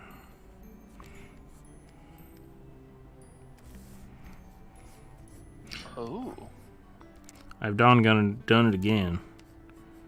Instead of drawing a D&D character, I've just drawn a penguin. So epic boons can be taken by different classes. Interesting. So instead of having like a set feature for every class, you can now take like a unique, not so much unique, but a kind of high-powered feat. So there are just level 20 feats that people can take. Yep. Gotcha. So like, there's a epic boon of dimensional travel. Okay. So you can have Misty Step as a free spell and can cast it unlimited. God tier. I like it. Something that elves start with. Everyone can finally get at level 20. Yeah. That boy's thick. This is the most cursed penguin ever. This is I, Lord Pufferton. The epic fortitude is... Oh, you just gain 40 extra hit points. There you go. I was like, not bad. What would you like at level 20? Can I have the hit points of a level 10 wizard, please? Here you go. What's your hit point maximum? No, I'm saying like you're essentially adding an extra wizard to your body. Just glues the wizard to you. Just strap a wizard to your chest. Like, there we go. All right, I feel tougher already. You regain hit points. You regain additional hit points equal to your Constitution modifier. You regain these additional hit points no more than once per round. Oh, interesting. Okay. Whenever you gain hit points, that's pretty awesome. So if I guess in my mind, I was thinking of like rolling hit points. I was like, no, it just means healing. Yeah. Of any kind. Any potion, a regular healing potion would do 2d4 plus 2 plus possibly 5 or 7. That's not terrible. Yeah. It's a little. It's interesting, but like most likely, I think 7 or 8 would be the maximum ever you could get. Yeah. So, unless they're planning on going above 20, like as a max thing, because 20 would be 5, 24 would be 7. Mm-hmm. So you're looking at essentially doubling a healing potion at level 20, which is okay, but you can do that every round. So as long as you can like regen 1 hit point per round, that's pretty good. That's pretty solid. Or any other healing spell you get. Yeah. Too.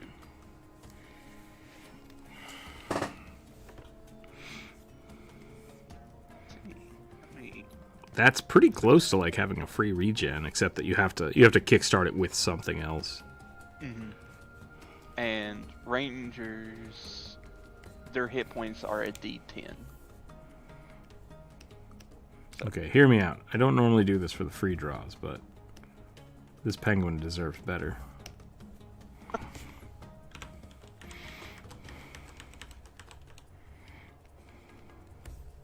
It kind of looks like it's a plague doctor mascot.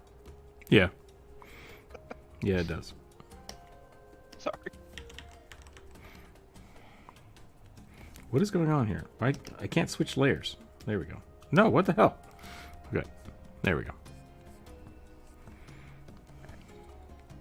And they change sneak attack.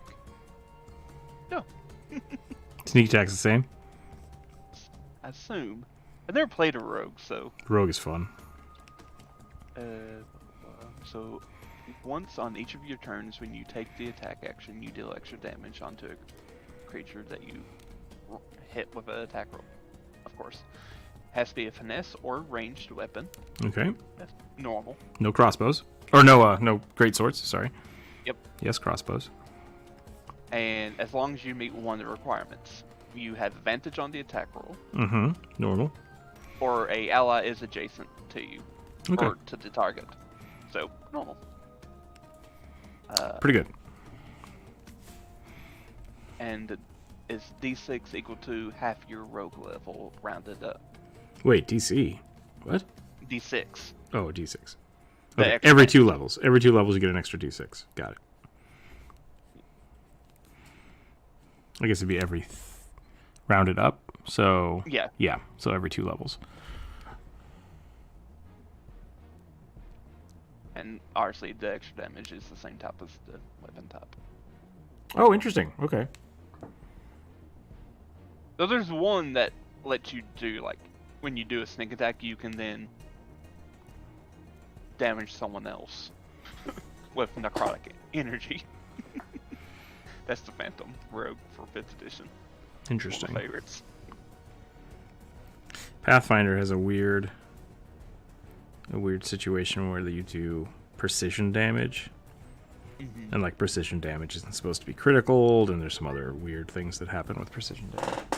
Specifically, so you don't get like 30d6 times 40. Yeah.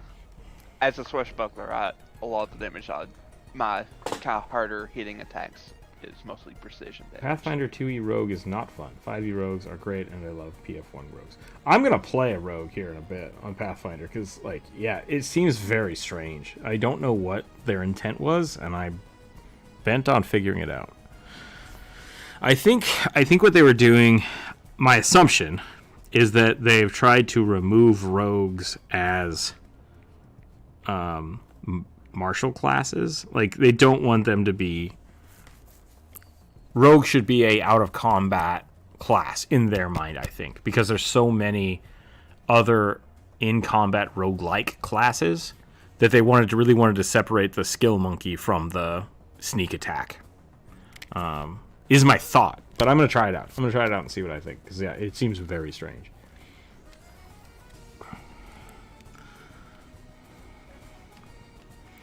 I want to give him, like... I don't know what kind of clothes a penguin would wear. Rogues always had supreme mind. I do want to give him nunchucks, though.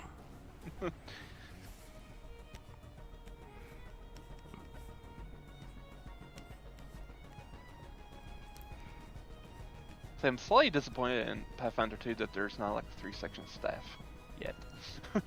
That's just a flail, man. Is there not a flail? I mean, there's a flail, but I want a 3-section staff. But what? Okay, let me rephrase that. What is different about a flail than a flail? Do you just want the Neo 2 staff? Is that what you want? No. Okay. I think they did. Let me look at what they did in 1st edition. I can't. Because there was like a double-headed flail in 1st edition, and now they got rid of that. Yeah, double-headed flail is one of these things. Big, like, floppy 2 sticks. You're talking about a split staff. I guess I'm talking about a split staff from Neo 2, yeah, which is longer in the middle, and then there's what you're talking about is just a flail. 3 equal sections. Yeah. Of. Okay. I drew the same thing twice, but I know what you're talking about. Yeah, I guess I'm thinking of a flail is only 2. But I think that the whole point of the 3 one is it adds a trip attack, right? Like that was what Pathfinder 1 did? Yes, so... It's a flail with a trip attack? It had its specials was blocking, disarm, and monk. Oh, it had disarm. Okay. And did a D10 of damage. That feels a little OP, but okay. Well, it is like a exotic weapon. Gotcha. So you have to specialize in it. Yep. Or be a monk. Or be a monk Tengu. Yep. That'll do it. Oh no, it's just martial. Never mind. I figured they would have like made it an exotic weapon.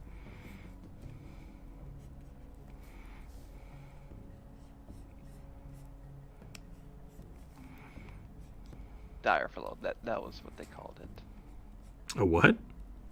The dire flail. Dire flail. Okay. So that's the double-ended flail. Gotcha. So it did 2d8 of damage. So good. Better than a D10. And had disarm. It had the double trait, which I'm not exactly sure what that means. Double allowed you to attack twice with it on a single attempt, but at a different number, I believe. Okay. And had trip, but it was also an exotic weapon. I would use a Kurosagami. That's good. I had a character that did that for a long time. They're really fun. They have trip. Bandolier of Dynamite as a last effort for the penguin. Why? Where did that come from? Why Dynamite? He's a monk. I cast Dynamite. So, Fireball.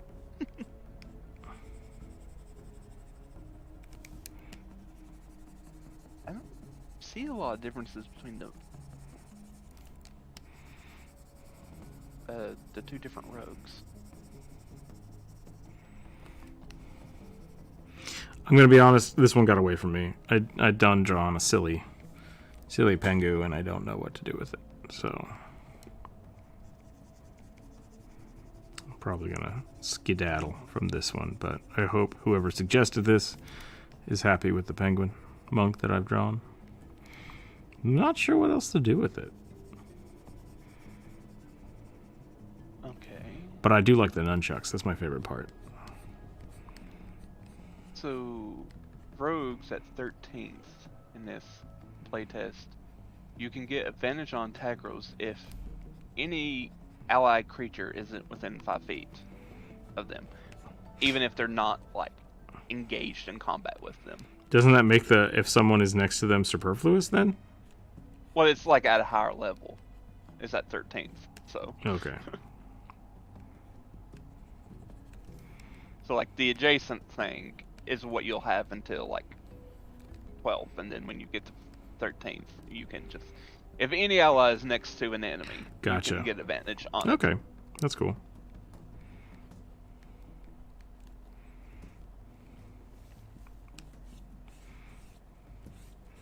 Gonna give him a sash, a Pengu sash. Newt, motherfucker!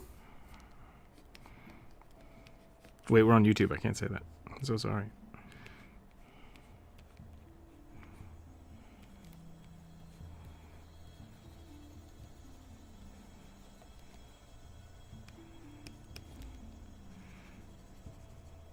So at 20 they get the epic boon of undetectability.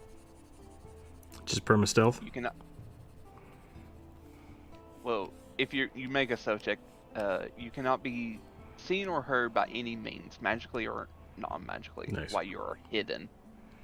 The ninjas got that in Pathfinder. At 20, you could basically just, at any point, cast invisibility on yourself. Just like, I'm out.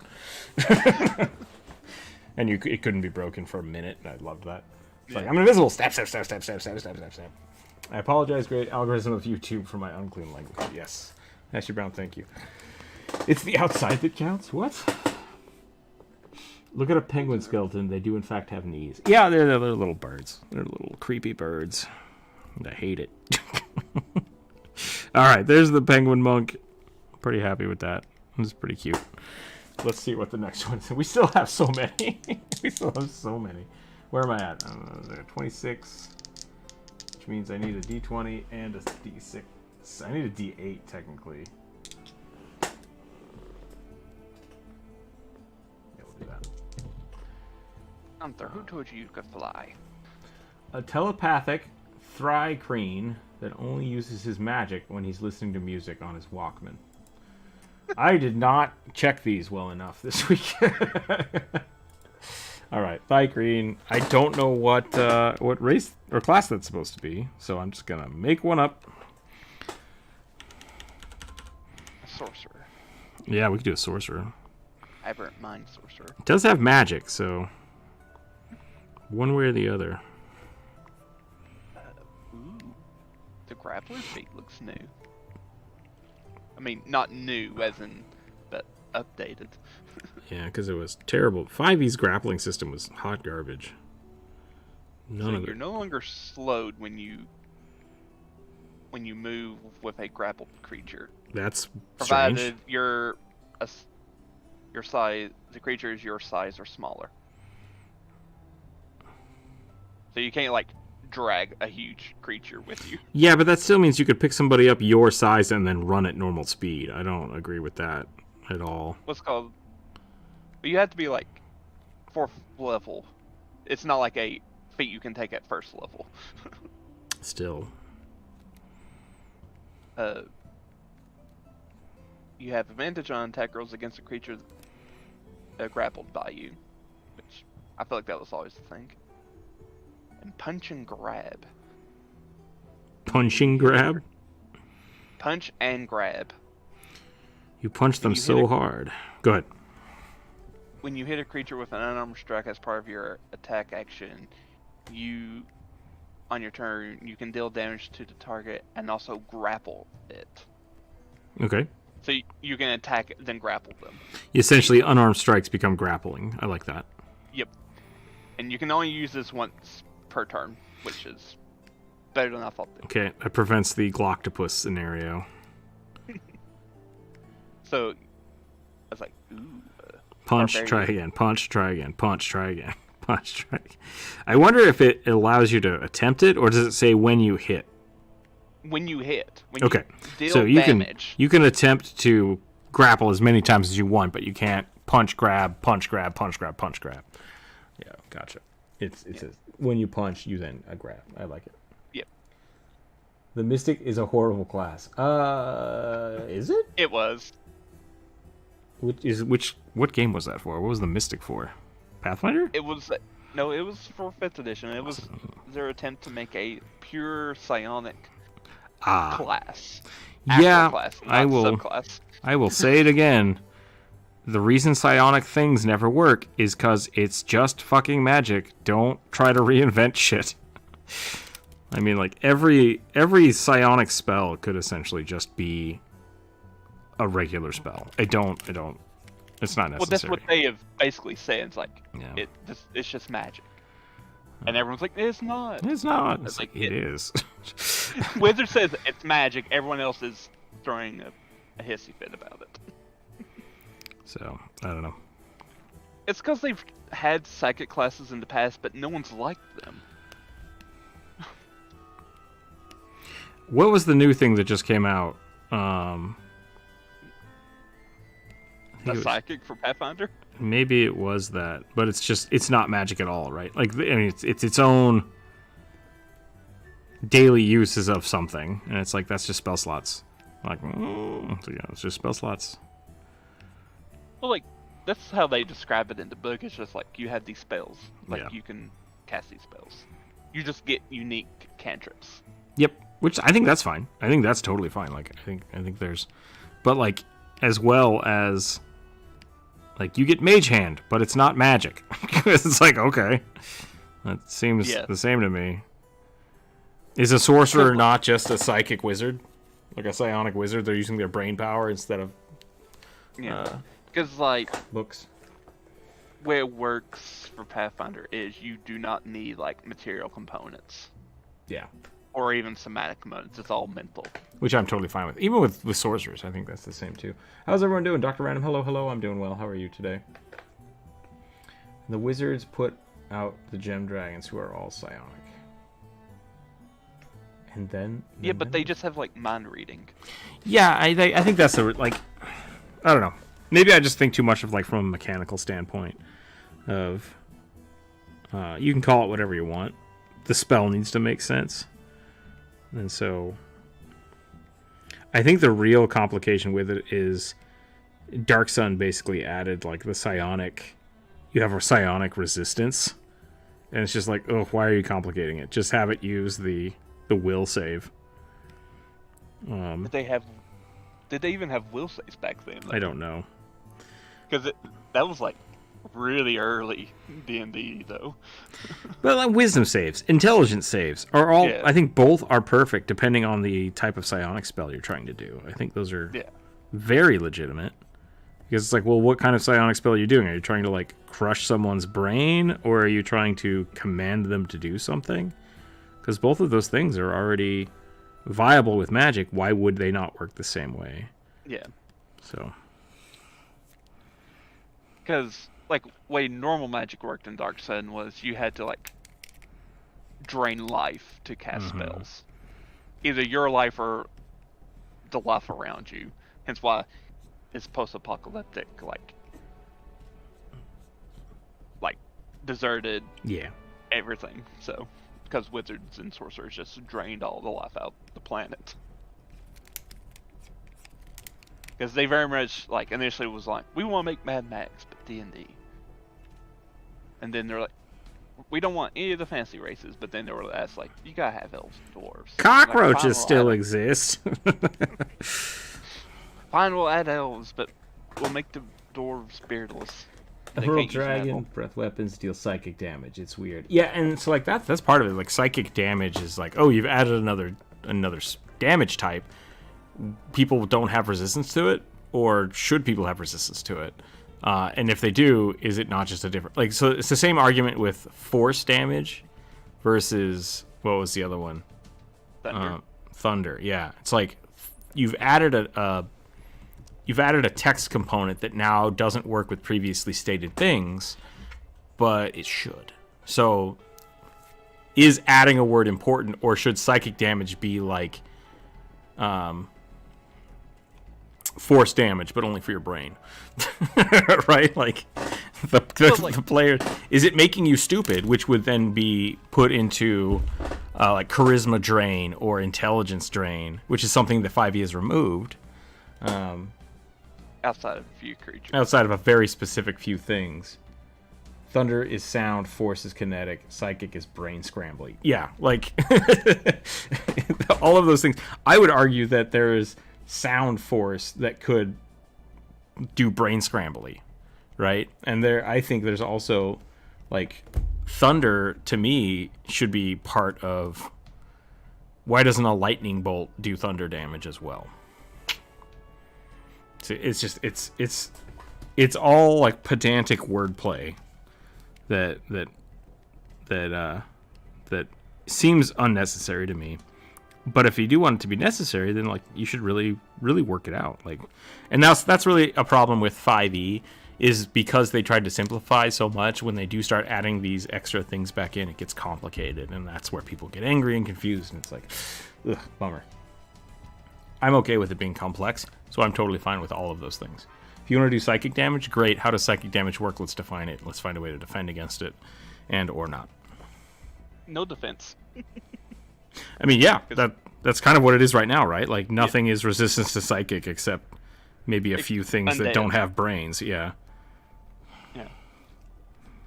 And, like, barbarians are definitely not resistant to psychic. Because, like, when they were eventually I assume it was basically because people just begged and begged for like a psionic class, so they was like, fine, we'll attempt it. And I was like, why not just make like a unique type of enchantment wizard? Because enchantment wizards have all mental magics. Because that's just what a psychic. Yeah, I mean, like, illusory magic, too, though, right? I think illusory magic, if you, like, a horror spell that causes fright, that's a psychic attack. Like, you're using magic to go into somebody's brain and illusory screw with their brain, right? That, to me, is the definition of a psychic attack. So, whatever damage that does, that's psychic damage. Done. Yeah. Cutting words, psychic damage. I get it. But I still think so if you're using... mental damage. That kind of stuff should be will based. Like, done. Like, let's just do that. I don't see why it's hard to interject those things, and maybe people want it to be more complicated, but so I'm resistance to psychic damage. Why would you be resistant to psychic? Because you're jelly? Jelly could be resistance to psychic damage, or because you're undead. Great Old One warlocks are resistant. Interesting. Then you use psychic powers to break and scramble, put it back together, and put it in a bowl. Thunder damage used to be called sonic damage. Yeah, and once again, like, sonic damage to me sounds like an unnecessary step to force damage. But once again, like, it doesn't have to be like, that doesn't make total sense. It's just, why are we adding complexities for things that already exist? Without, like, the need of it being something different. Saying something does sonic damage versus force damage versus thunder damage matter? And how does it matter? And those are all things that, like, the wizard people just have to deal with all the time. So, and Paizo, because they also have force, and sonic damage and mental. I was like,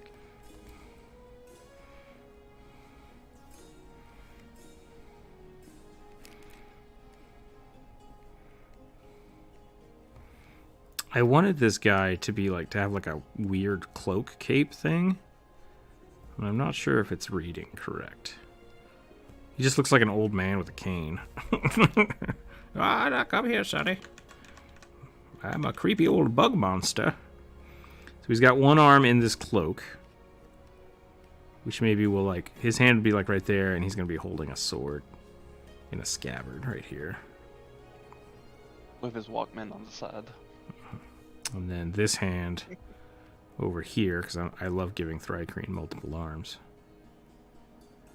will be outside of the cape.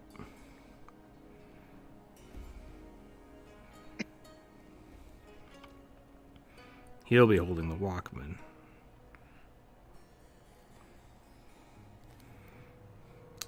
Do bugs have ears? They have to have ears, right? Got little ear holes. You know, this is magic. He's got some sweet AirPods going on here. I was like, I'm sure bugs hear. I think they just sense vibrations. Like, is their whole body an eardrum? I would almost argue, yeah. But I'm not an expert on bugs. Like, I know spiders sense vibrations with their whole bodies, like the hair all over their bodies. Yeah. But do they also have ear canals? We'll give him a cool wizard staff. Do bugs have... You could just give him the confusion trait on a failed will save. Yeah, I mean, I think like that's another good example of like a psychic attack, right? Have confusion. Should people be able to go through confusion? I don't know. Whatever.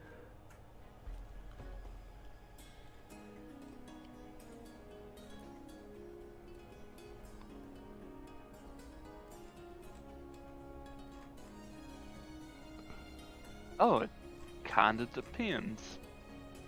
We should be missing the spell, right? No, I'm talking about the ears.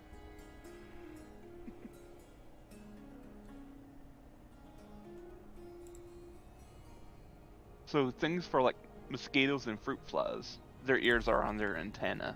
Okay. But for crickets and katydids, their forelegs have their ears. Weird. so on and so forth. Like,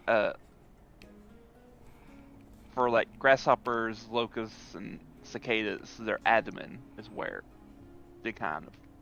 So yes, ears. Take Essentially is what we're getting at. They do have ears. Yes. Okay. Just not like we would think of ears.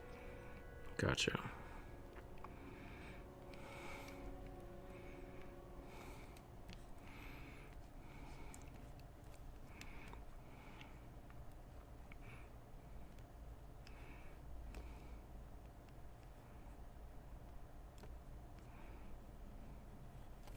You like me some bugs? I do like me some bugs.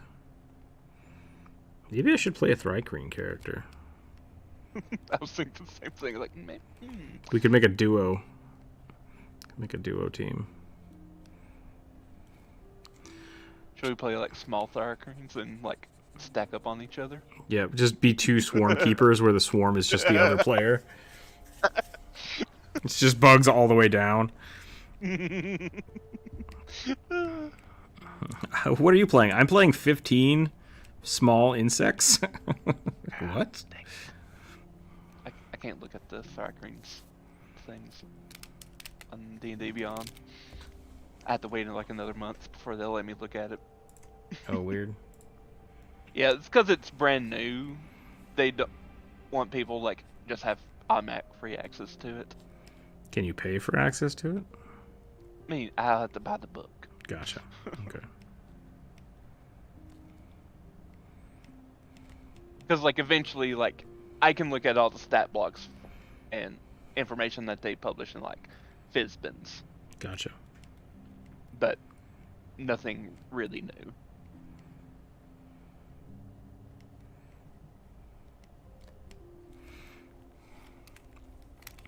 I don't know where his earpods.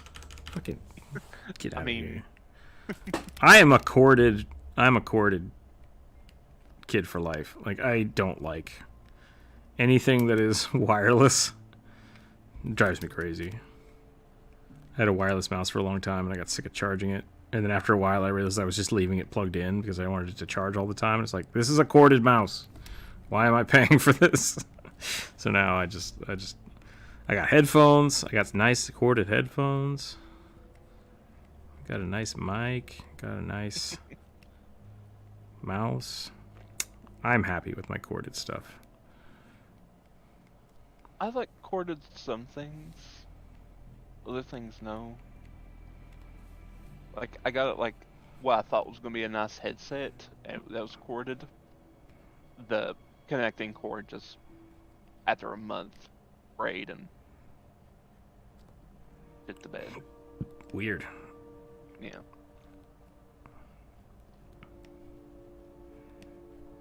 I've had the same headphones for like 4 years now. But it also just may have been how they've made the cord. It's like, it was like one of those flat, wide cords. And it's like, I've had like a charger like that and it never worked. So it's like, probably just a bad design. Could be. Oh. I could buy the race individually for $2. Slippery slope. Slippery slope. Do you still wear an... No, I don't wear an umbrella. Wait.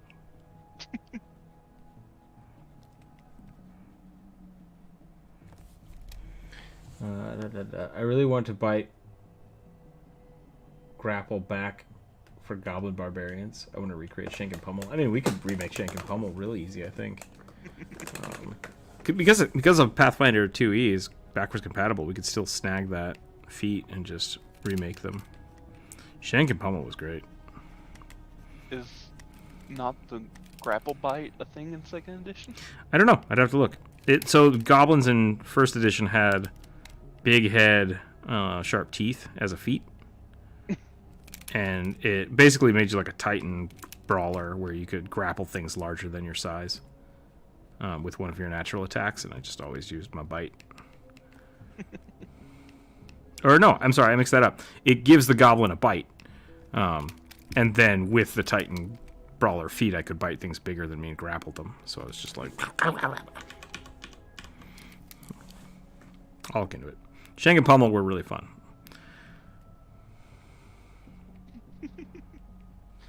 There's Bouncy Goblin. Bouncy Goblin's pretty good.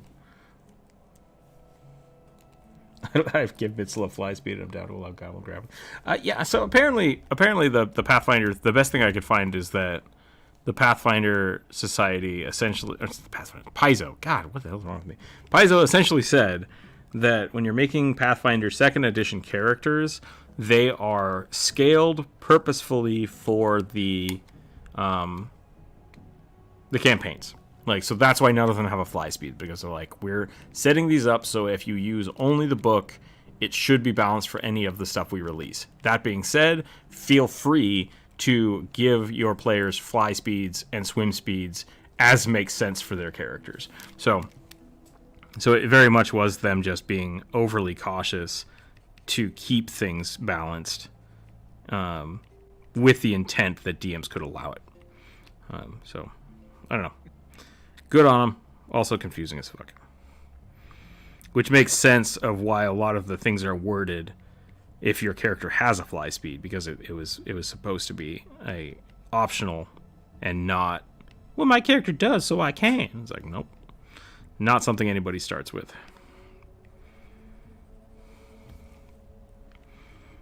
To protect the DMs and the integrity of the Pathfinder stuff. Yeah. Cowards. Yeah. There is a feat called Ankle Biter.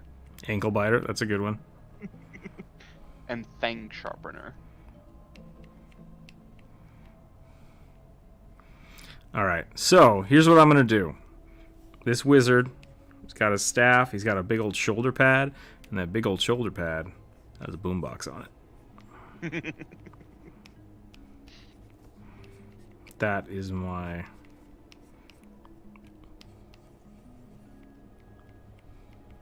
Nothing beats a boombox.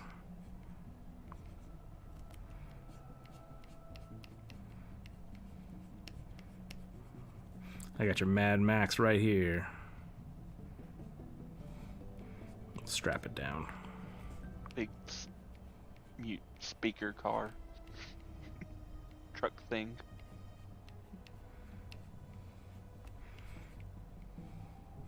I feel like I might be... Did people not own boomboxes as kids? Is that just me? Rick, you are a bit older than us. All Gripplies now have a climb speed and swim speed in my campaigns. Paizo really needs to put that info in their classes. Yeah, I'll find the article for it. Apparently it's written in with the Strix. But I'll try to find it. Monkey Grip was great. Nothing like being able to wield greatswords in one hand. Absolutely. I love it. Monkey Grip, Titan Grip. Really good. The boombox should be the Kenku head. It's just like, what, like a skull? Like a Kenku skull? Or it's just like a cursed Kenku head that just has to sing whatever you want. Seems pretty morbid. Sing Baby Got Back. Bah! Alexa. I saw a GIF last night of a parrot ordering shit off of Alexa during the night. Oh god. Like couldn't understand why I kept getting mailed shit, and there's a parrot just being like, Alexa, add beans. So it just kept buying shit. That's amazing. Fire the nukes! Fire the nukes! It's like, okay, Mr. President, you can't have a parrot in here. The end is not. Yeah. Gain sentience. That's what's gonna happen. It's like someone's gonna start trying to teach a robot how to do shit, and then a parrot's gonna come in there and just muck everything up.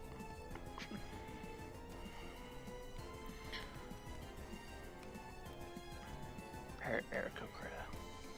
Ow. A paracocra? Paracocra. Paracocra. Okay. Yeah, that was the type of Aarakocra they had in the Tomb of Annihilation. They look like weird green macaws. parrots. Yeah. Titan Grip is toned down version of the glory that was Monkey Grip because almost everyone could take Monkey Grip. Yeah, I mean, like, you have to. Why not? I'm a paladin with a giant greatsword. So everyone could play their Dark Souls character. Mm-hmm. Yep. For their ultra great swords.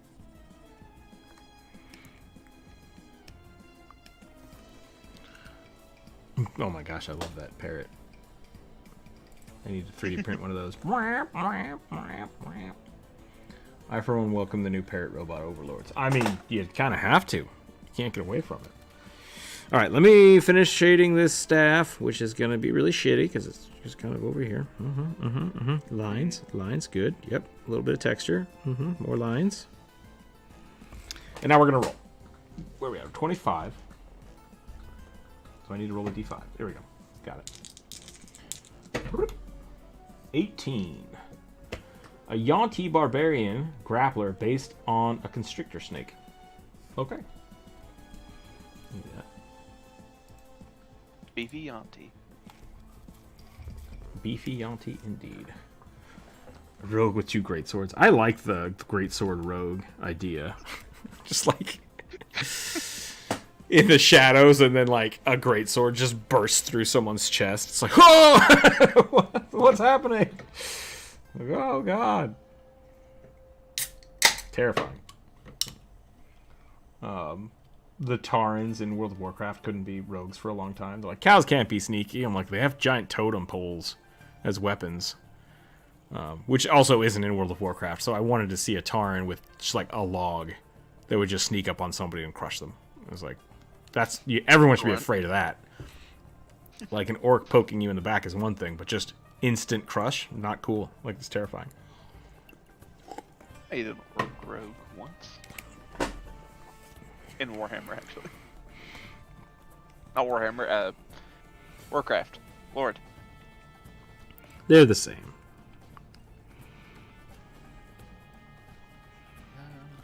Maybe. Just one has less German in it. I should look up what a boa constrictor looks like. Can somebody boa constrict the chat for me real quick? I've said this before. Like, whenever I draw Yontis, I have to draw sexy ladies. Yontis, mermaids. It's the hips. The snake look better as hips. When you draw big burly dudes and then snake, it looks real weird. I'm not a fan. So like this to this look great. This to this look real stupid. So I'm gonna draw a big beefy lady, so I can get some thick hips in there. There's you a boa. Thank you. Tarn with a totem pole is trained in the same assassination school as Guts. Yeah, right.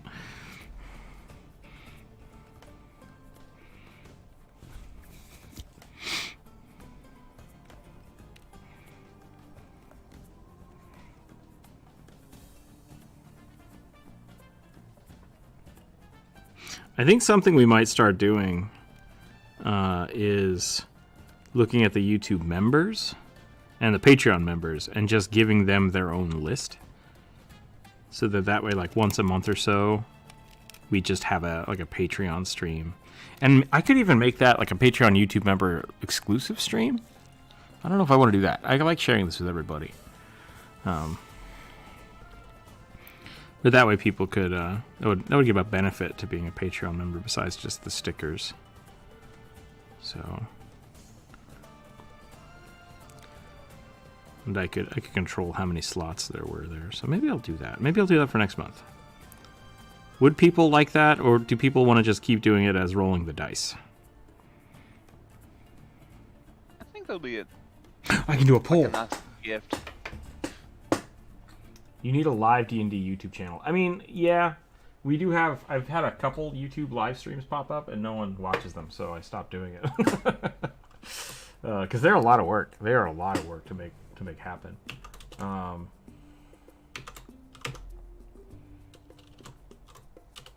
You can go watch the first 3 episodes of the Ashfont campaign, and then the Patreons have access to all the rest of the audio files from those.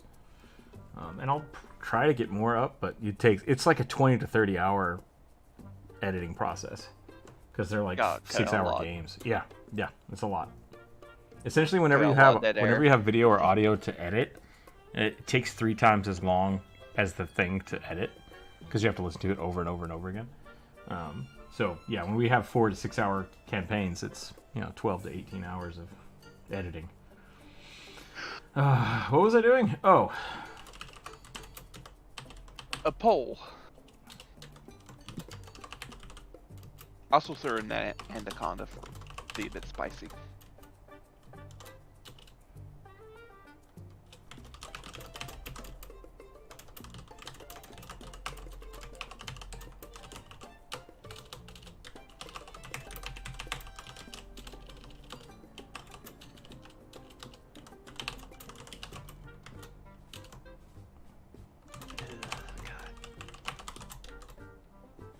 How to get rid of these snakes?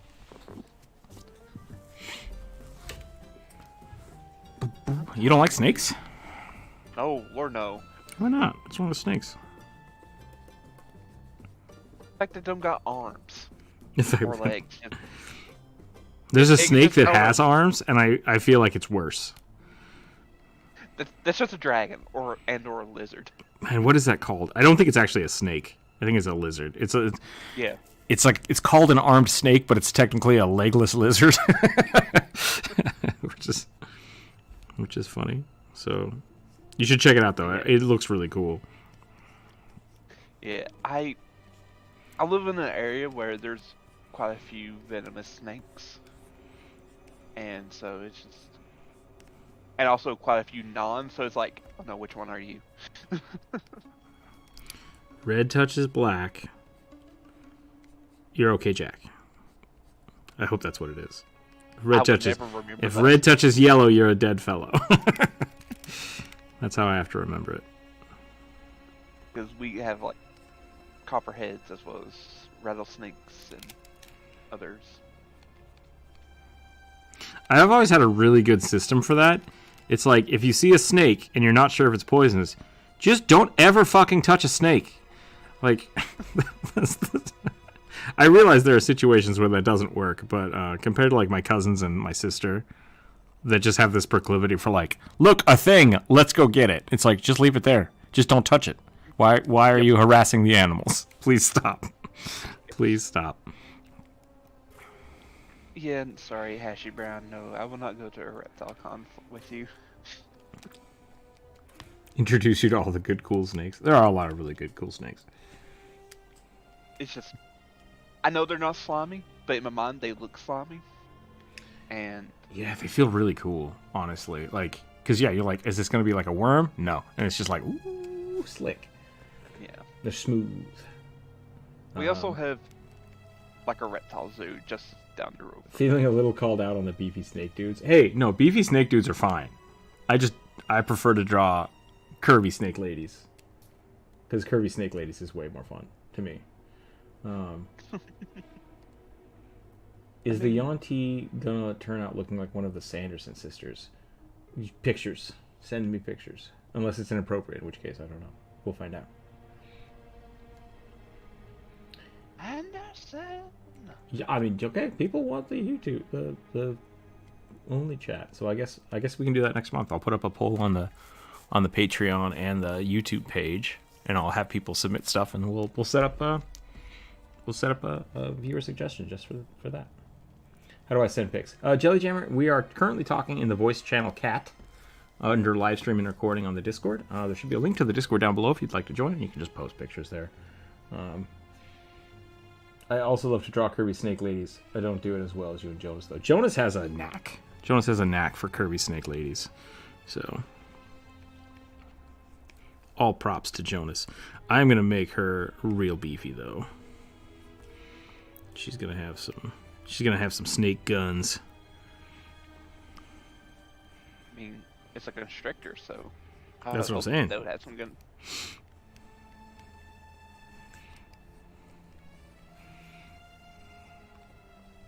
I think the only snake I've ever found interesting looking, but I would never want to be around it because very deadly, was like this horned viper. Horned Like vipers are real thing. cool. Yeah. It was like really thick and like short. I was like, this is a weird snake. It's just very chody. Yeah. I don't know what it is, but this I like. Vipers do look really cool. I really like, especially because they have like such a boxy head. It's just like, I'm here and I'm deadly. Don't touch me. Yeah.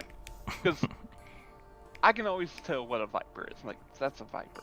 Yeah, stay away. It looks like a cat. I mean, this is a cat over here. I'm not, but like, I feel like I've accidentally drawn a cat snake. Meow.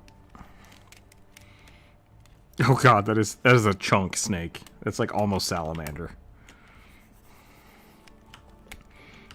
Oh, yeah, hog noses. Hognose. Okay. Danger noodle for a reason.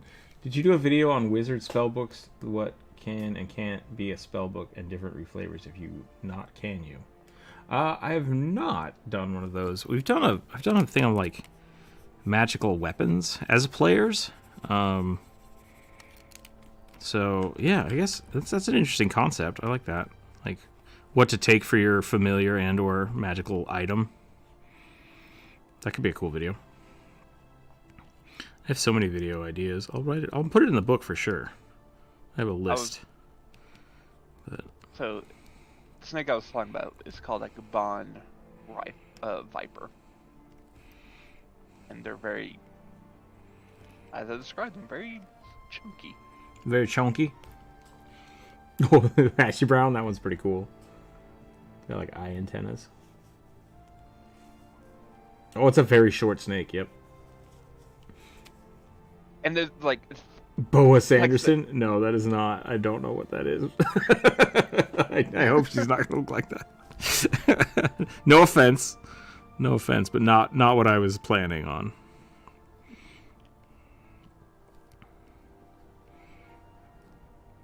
I'm sure that's a reference to something that I just do not understand.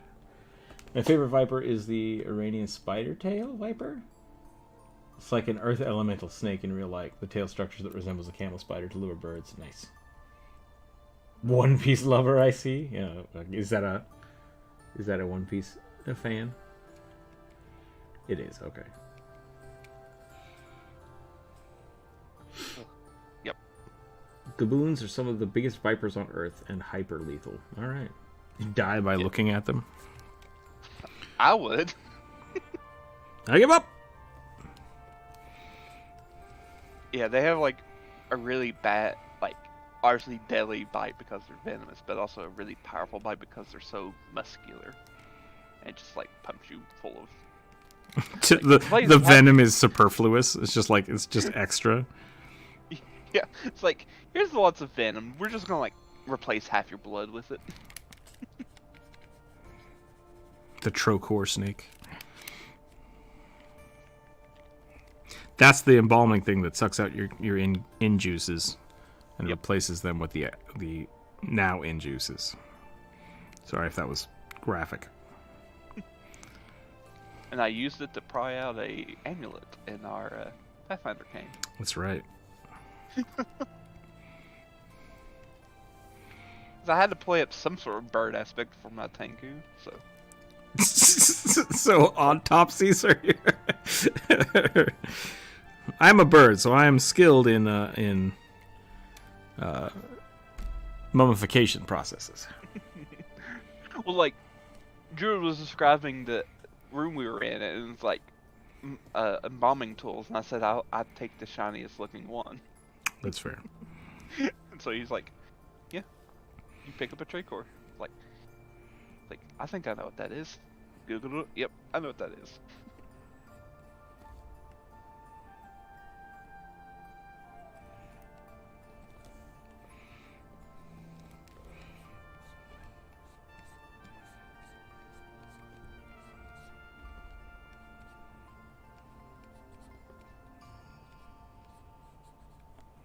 I don't know if I've ever seen a Yanti barbarian.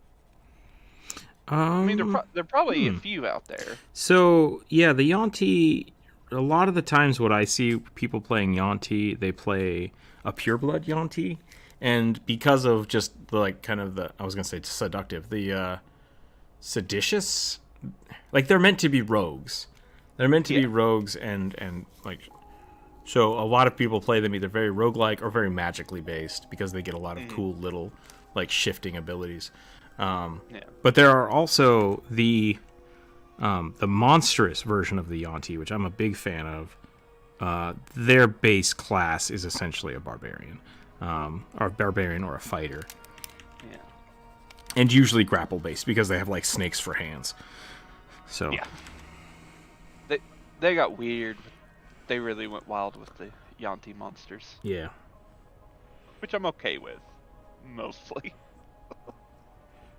Except for every part of them, I really like it. I acknowledge that you exist, and I'm not happy about it.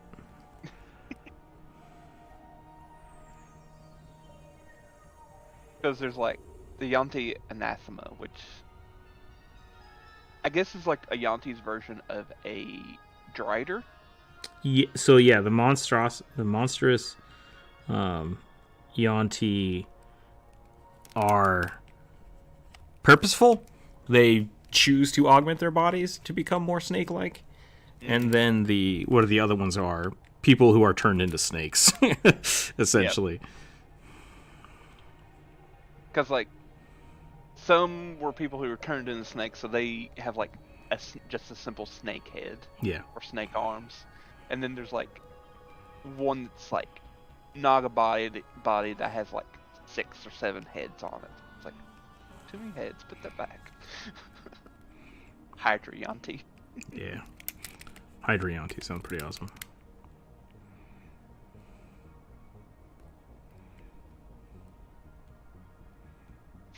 Flurry of bites. Chomp, chomp, chomp, chomp, chomp.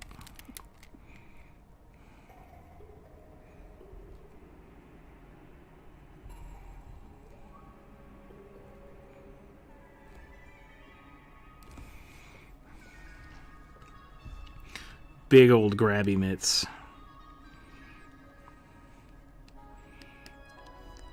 Dwayne The Rock Johnson was a sexy snake lady. That's what we're going for here.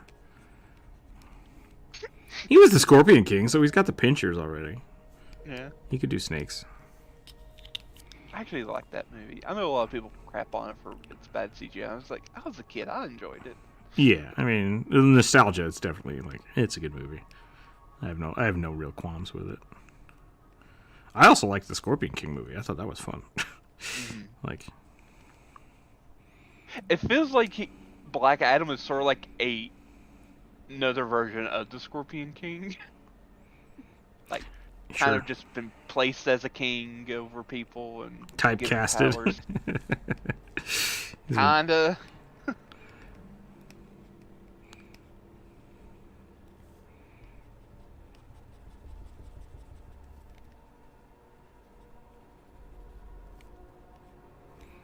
That's not how that would work. There we go.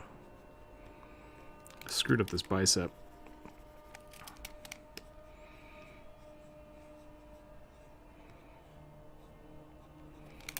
There we go.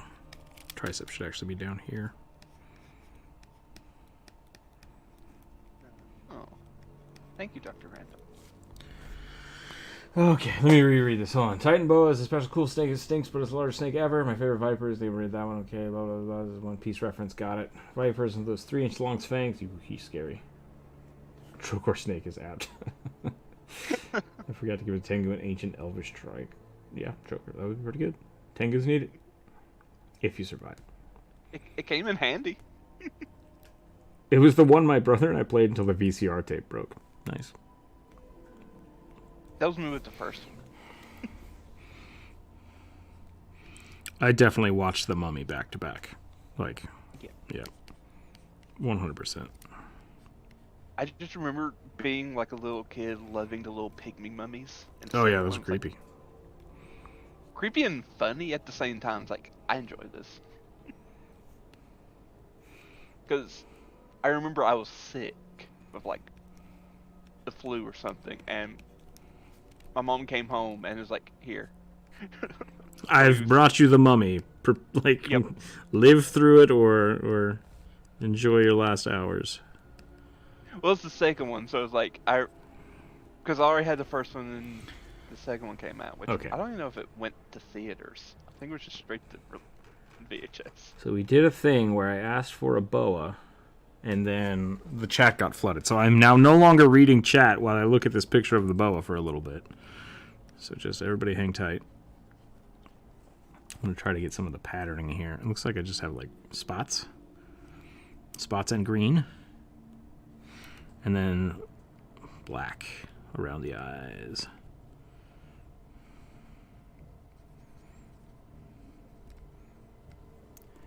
And then maybe like a jaw spot. And then the spots are light and the outlines are not. So we're going to do some black bands. This is essentially what we're going to do here. I do not have a problem with people posting stuff in the chat, but sometimes I do have to scroll up to find things. So when that happens, I can't read what's going on. So if you're trying to talk to me in Discord right now, I will be a moment. But please, I do appreciate everybody posting stuff in the Discord. Also, post stuff in chat. It makes YouTube think that I'm way more popular than I am. F's in chat, yo.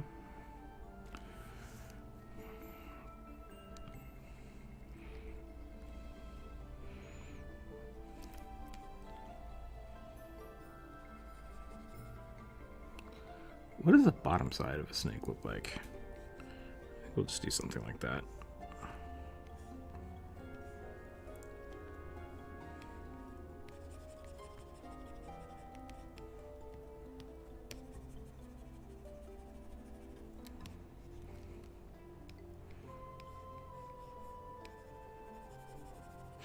Man, I really want to play some Final Fantasy 14 today, but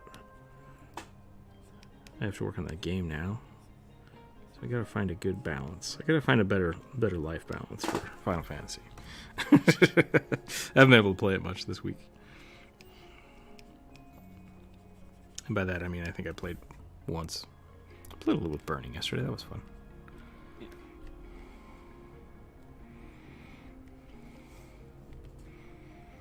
I guess that was not yesterday. God, that was like 2 days ago. Wednesday. Yeah. Wednesday. Oof. After this stream. What is happening? What is happening to my life?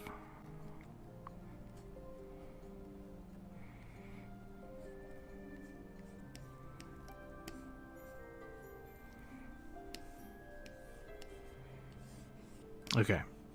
I think I'm about done with this one. We're down to 24. So many left.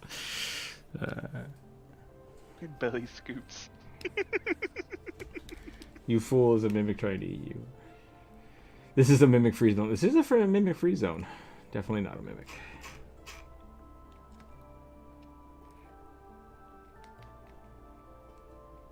The addition of the rock and pygmy mummies are what tip the scales in our house. And there you go. Is it possible to have a mimic familiar? Yes. I don't understand why though. This is my only argument. It's just a bag of devouring. Yeah. No, yeah, you can absolutely have a mimic as a familiar. I think there's no reason not to do that. It would just have to be a small mimic, which at that point doesn't do much. Like, if you want a familiar of anything, just use the familiar rules and say that it is that thing. That's all you have to do. And it works just fine. I think the shenanigans come in when people are like, I have a mimic that can turn into anything. It's like, no, mimics are one thing. So like your mimic is what? Is it a tiny chest? Like a tiny box? Is it a bag? Which is a bag of devouring, like you said. Little Internet. Hello, Bri. Hello. Welcome to the chat.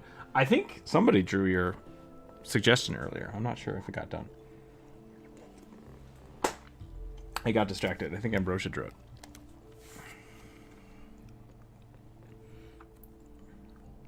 Is this it? Yeah. I'm going to turn some of these off. The Wand Wizard! So that's fun. Can I have a Mephit familiar? I know that word. They're basically the way I can describe them are elemental imps.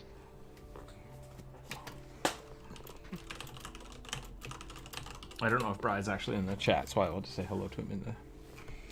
Oh wait, I just got bounced. That was weird. Okay. There's the snake lady. I think that's a pretty good snake lady. She looks very beefy. I could add some shading to this, I suppose. But we have so many. We have so many more to do. What time is it? It's 1 o'clock. We got time.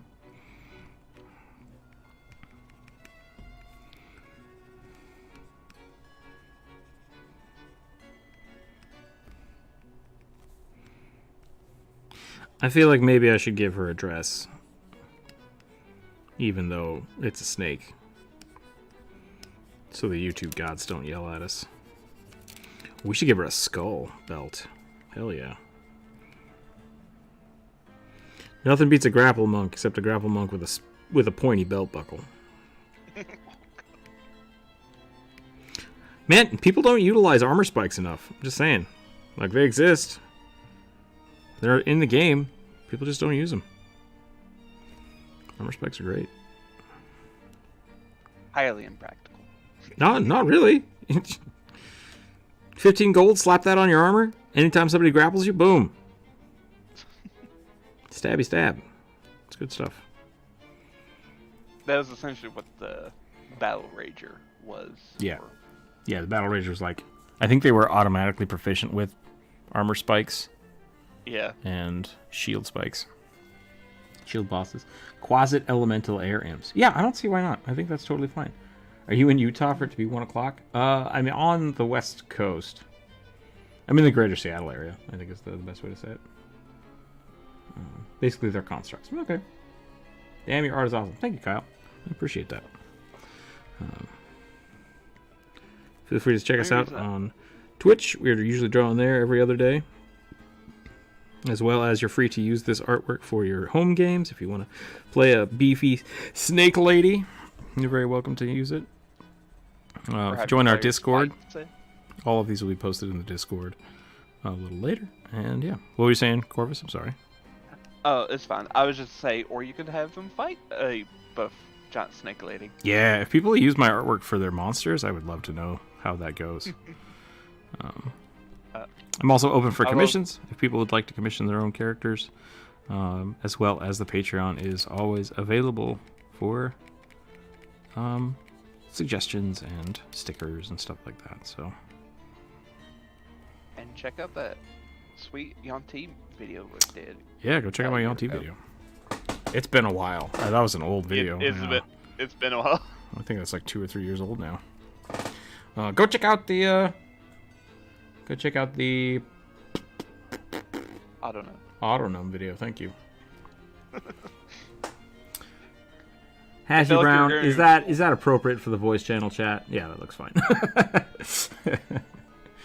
Anytime I see a big booba snake lady gif, it's like I don't know if that's appropriate. I have to check.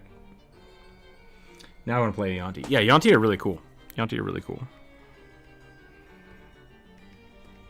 I am always saddened when people play the Yanti purebloods because it's like you want to be a snake person, but you don't want to look like a snake or have snake features. It's like just be embrace the snake, yo. In that case, it's definitely a no. It's like I'd rather have like snake eyes and a tongue, but anything else than that, it's like nope. Coward. Afraid of my own character. Yeah. All right, I'm done with that one. Let's start up the next one. I'm gonna roll the dice here.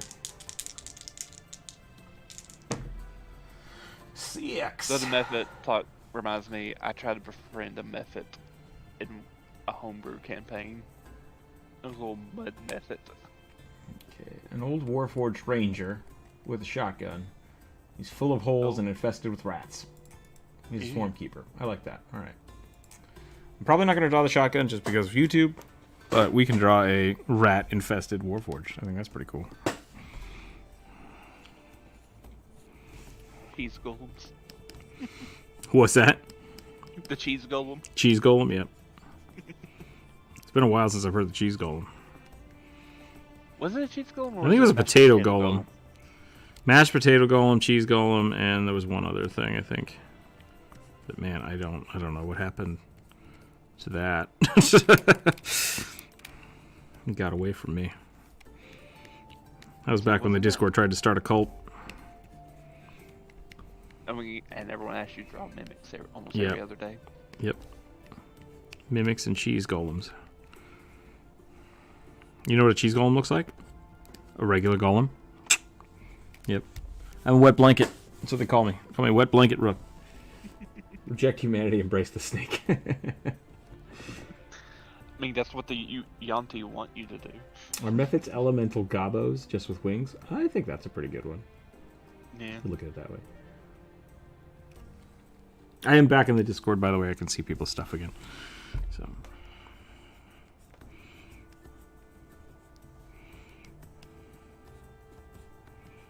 I do like drawing me some robots. It's so bad that one of my suggestions for like a goblin cleric got turned into like a Santa Claus mimic goblin. Yeah, I was like, what? That was back when I was like, okay, I will start drawing something and people can suggest things. And it was just every time it was like, mimics. Draw everything as mimics. And I was like, nope, we're not doing that anymore. Denied.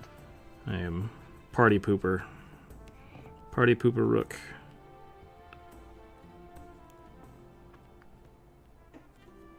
Access denied. And then it was like tieflings. Oh, we drew so many tieflings. And Genasi, yeah. You know what? I'm okay with that. Like, that's fine. I haven't seen many tiefling suggestions lately. People ask me to draw a lot of changelings, too. That's the weird thing. I think that, like, mimics can be anything, right? So it's just like, it's kind of a cop-out to ask for something to be a mimic. Unless somebody specifically wants a mimic, but, like, then it's just a mimic, right? Whatever. You want me to draw a table? Okay, it's a table with a mouth. Great. But like I like that mouse with a gun. It's funny. But yeah, like changelings. It's like if you want me to draw a changeling, do you want me to draw it changing, or do you want me to just draw an orc? Like, is it a changeling that looks like an orc, or do you want me to draw the changeling where it's not a changeling? Like, it's complicated. It's really complicated. So that one is just. I don't think it. The changeling specifically and the mimics are just not great for this. See, I've always suggested, because I've suggested the changeling venue. Times, I've always specified like unchanged in its natural state. Sure. Because I think they look cool in their natural state. Big black eyes. Yep. Yeah. And that's. I always kind of think of them like almost having like ink for blood and everything. That just kind of changes everything. And that's cool. And that's why I've been lax about like changelings. But mimics, I had to call it because it was. I want you to draw nothing and everything all at once. It's like, that's not. Stop it. Please stop. Yeah. I would just call it what it was, a nuisance. It's like. That's okay. I really do. I think everyone's been doing really great with their suggestions lately. Ice Rook was kind of funny. Because I honestly don't know where that one was going. It's like, do you want me to draw a bird? Because I'll draw an ice bird, 100%. Changeling before change. Yeah, I think I'm going to say naked changelings, like so changelings without a disguise. I think are really cool. Can you draw a knife mimic? No, I will not draw a knife mimic.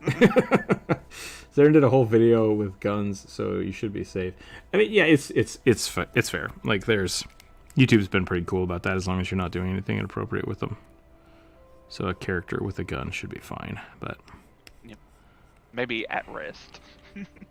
Yeah.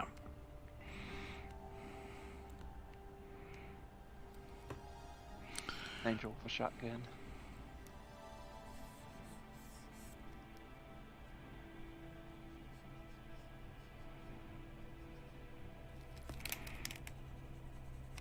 I don't like drawing eyes on Warforged.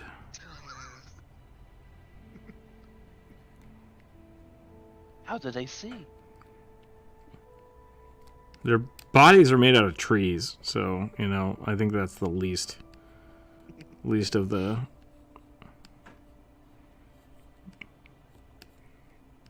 whatever. That's not the issue. That's not the issue I'm worried about.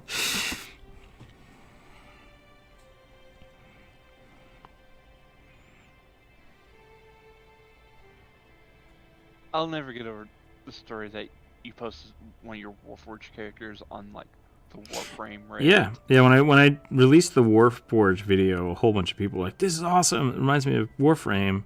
You should share it with the Warframe community." I was like, "Yeah, sure, I can do that." So I posted it as like Warframe as a D&D character, and the mods instantly like stopped it and were like, "Only post stuff that is From the game or about the game," and then banned me from the subreddit. And it was just like, ouch, that was very harsh. So Yeah. Whatever. Like, Reddit is a strange place. Seems excessive. Well, yeah. So, but that's fine. Like, I don't plan on going back to the Warframe Reddit, so it wasn't a huge loss. I do love how like Warframe gets brought up occasionally, and like you've never played it. I tried to play it with Jonas for like an hour, and I was just like, "This is hot garbage." And he's like, "Yeah, it's bad." And I was like, "Oh, I thought you loved this game." He's like, "Oh, I do love it. It's just bad." And I was like, "Okay, like that's fair." It's hyper complicated, and didn't do it for me.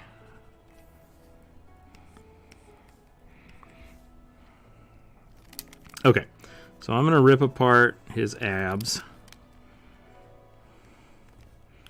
and we're gonna give him like, we're gonna make him a little more skeletal.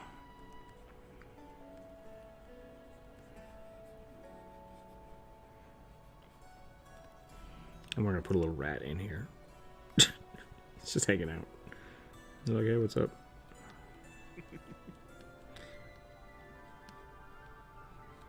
I think the Santa mimic thing was, what if it was a goblin? What if it was wearing a mimic hat? What if its beard was a hat? What if everybody in the party had been turned into rats?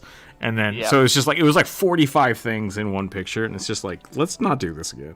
Let's just, this wildly went off the rails, and we lost the plot. Because it started out like cleric goblin. Yeah. Morphed into Santa goblin, which is like, okay, that's fine. Santa was a bishop. And then it just went downhill. It's like, oh no. Fast. Careening into an abyss.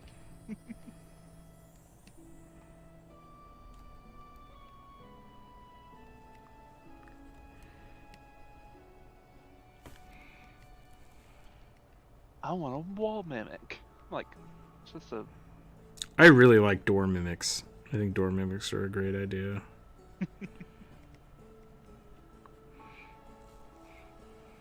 Like, you have to know the password or it just bites you. The wall mimics in Neo 2 are stupid. Like, I don't understand what they were doing there. Like, it's cool to have a secret door, but like, I feel like half of the time you'd find it and punch it, and it's just like, oh no. It's like, wait, are you going to attack me? Like, what's happening here? I'm so confused. Yes. Like, they were literally just broken. I don't feel like they had a consistent functionality. So, what you had to do to get rid of them was do a gesture in front of them. Oh, I just murdered them every time. I just attacked the wall until it died. Because a lot of times, there would be like a red grave next to them. If you look at it, it says killed for hostile action or neutral action or friendly action.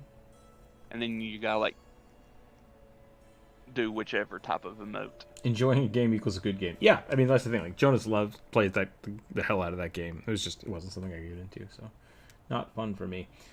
I think kobolds are just growth-stunted dragonborns. What coffee does to you. Coffee just makes you short, is that what we're saying? Not a mimic. That's pretty funny. Like the goblins make vehicles. Goblins versus kobolds. Yeah, that's pretty funny. Mad Max in D&D. Hell yeah. You could definitely do that. Throwing those infernal machines from sent to Avernus. I'm going to give him a bandolier. I love me a good bandolier. I mean, considering you went away and got Finny a bandolier. Mm-hmm.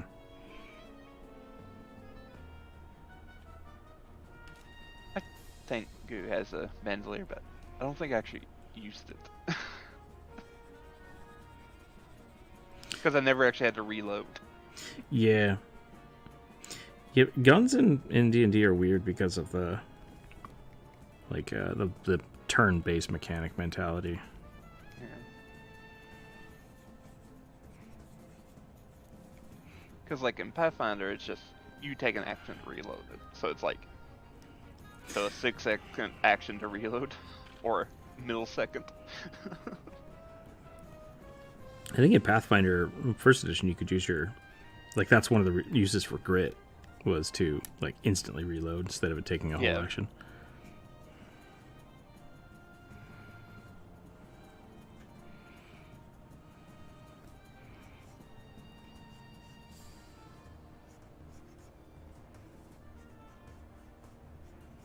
We're gonna draw a real chunky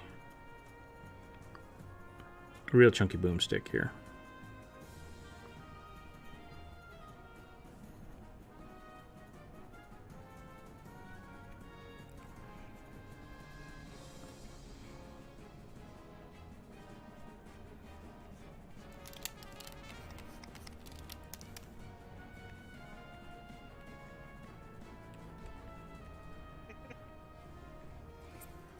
I love Ash vs. Evil Dead. It's pretty great.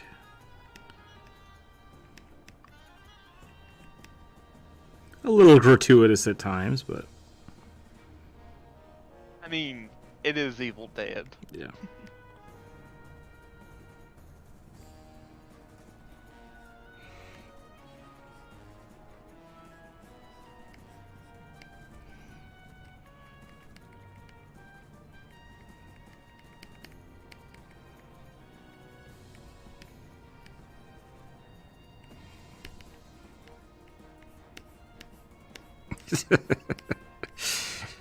Bruce Campbell's great.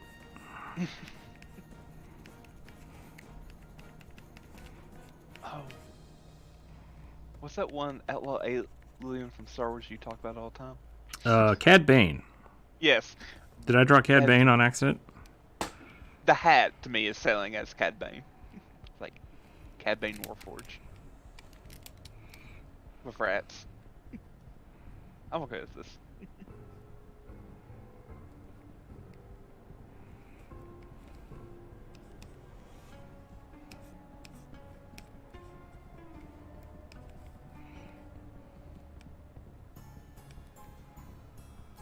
Do they think he's cheese? Is that what's going on? Is that why the rats are hanging out with him?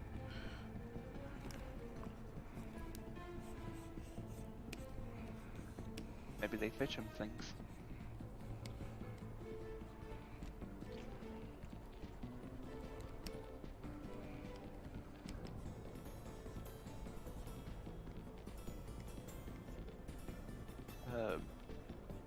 Pumpkin Pie is wondering how many drawing prompts are left.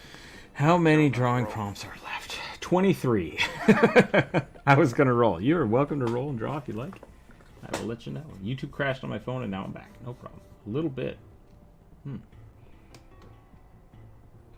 I love the little mice. I do like drawing mice. They're fun. Weep.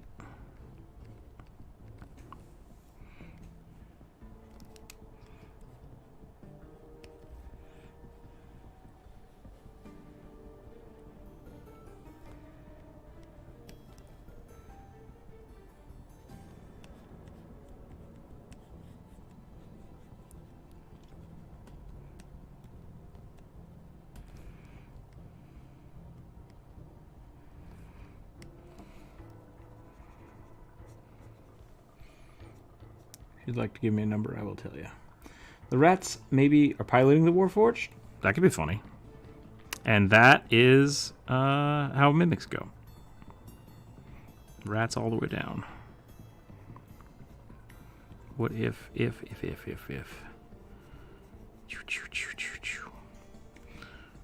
always that if that starts the slippery slope. Yeah.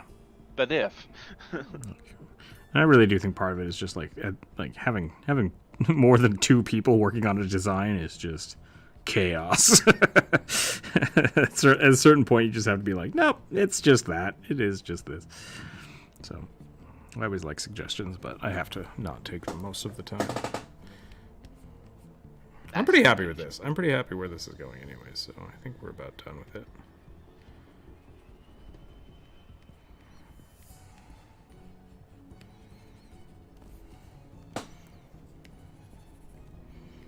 Put some more bullets on here. That's not creepy Ashy Brown at all. Is that the rat drone? Yeah. Yep.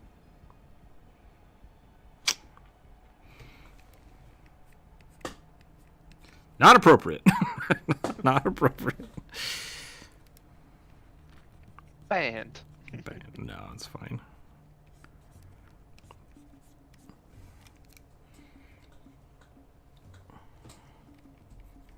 Rat mech would be pretty funny. I do like the idea of like I said, if we played 2 Thri-kreen, which was actually like a whole group of Thri-kreen that just no one could tell them apart. They just swap in and out, and you want to play one of them at a time. Yep. Where are all the other ones? What do you mean? Okay. I'm pretty happy with this. I think I'm going to call this one. And then I will roll the dice. I might take a quick break to get a drink. And we'll come back and keep drawing. If that's alright with everybody. Maybe I will eat a banana or something.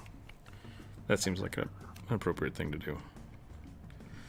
So everybody hang tight. I'm going to take a quick break. Catch to run an ad. I could do that.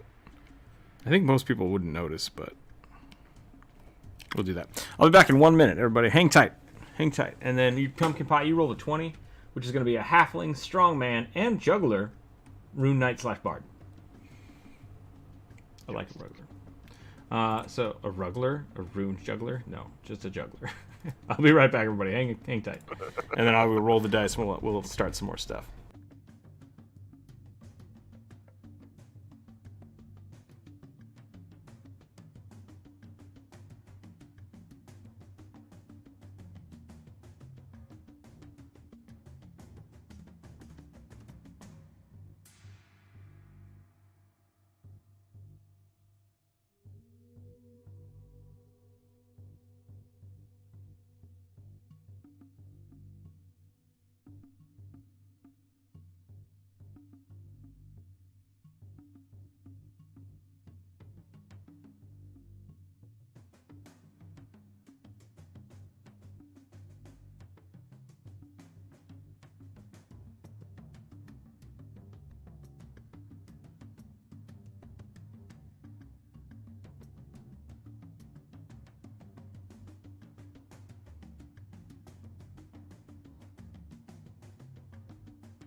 Hello, Druid. Hey, Was not expecting you. yeah, I've wanted to jump in for a while, but I'm not feeling great today, so I've been putting it off. I figured I'm sorry. break was a good time. Sorry you're not feeling good. Yeah, it's fine. Pretty predictable, actually. I went to bed too late last night, woke up too early this morning. Double-fisted a sleeve of Oreos. Wow. That did not take long to devolve.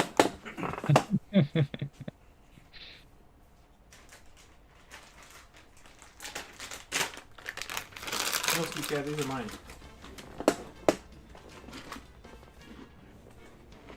That's not tuna treats.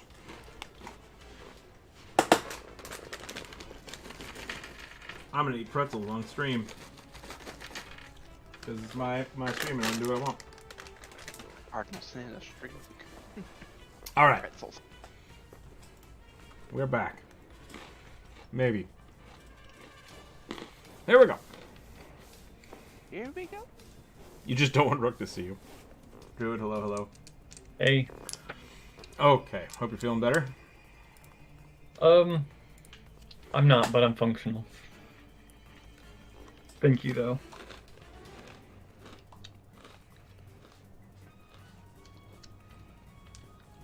By the way, designing a fort or castle floor plan is pretty complicated. Mm-hmm. Yeah. I'm a big fan of crossword puzzles. I'll find a big crossword puzzle and I'll start like cutting rooms into it. That's always fun. That's a pretty good idea, actually. Not mine. I don't know where I got it, but Crunchy ASMR stream hype. Sorry. Ooh, what does that smell? Sleep Cat, what'd you do? I tooted. All right. Oh, it's the banana. The banana I ate smells like potatoes. That's not good. Sure it's not plantain? Maybe I bought plantains. Weird. Or is it the pretzels? Pretzel plus banana equal potato. Is potato. Very weird. Or is it these dice? Now I'm just smelling everything on my desk. Whatever. All right, back to the numbers. So pumpkin pie was drawing the halfling. So that means we're down to 22. I'm gonna roll a d4, and if I roll a 23 or 24, we're gonna draw the top ones. Cool. Oh. 2, 4. I rolled a 4. Wait, you're eating my spicy pretzel twists? We may need to replace those. There's like 10 of them left. So yeah. If you want to buy more, we can buy more.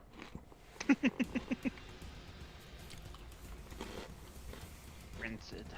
Female, Southern Belle, pumpkin farmer, goblin. There's a lot of words in this sentence. With a pitchfork. But gives a very clear image. Mm-hmm. Because she is an echo knight, her echoes look like scarecrows versions of herself, with pumpkin heads. That's a pretty cool character, actually. That is a very cool character, actually. Goblin, pumpkin farming echo knight. Yep. I was going to do that one next.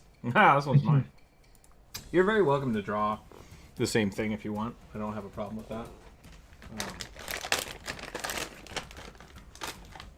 I'm just going to order more pretzels right now so I don't get yelled at later.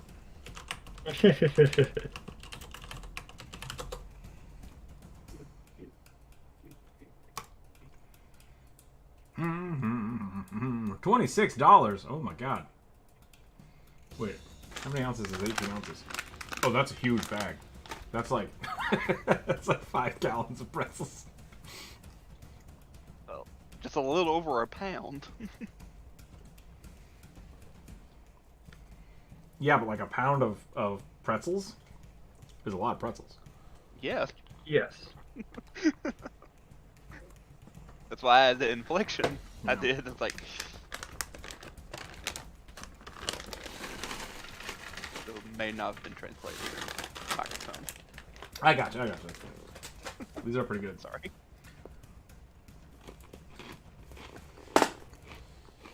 Wait, what?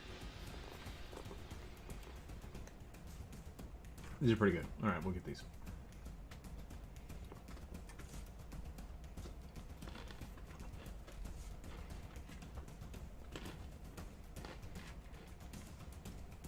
Goblin, pumpkin farmer. Goblin, pumpkin farmer. Okay. Southern Belle. I was thinking about doing like a why you should play scarecrows for Halloween. But I'm afraid it would just be you should play a construct again, which I've done like 4 times now. Yep. Lots So- of different constructs. Yeah, I'm not sure how I would do that differently. So if you have cool Halloween ideas, please put them in the comments or in the chat. why you should have the Mothman as your warlock Oh, patron. I could do a Mothman video. Yeah. Because there are Pathfinder 2 stats for Mothman. That is very true.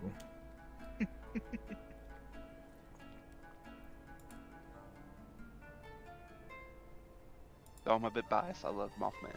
Mothman's great. I will not besmirch the Mothman.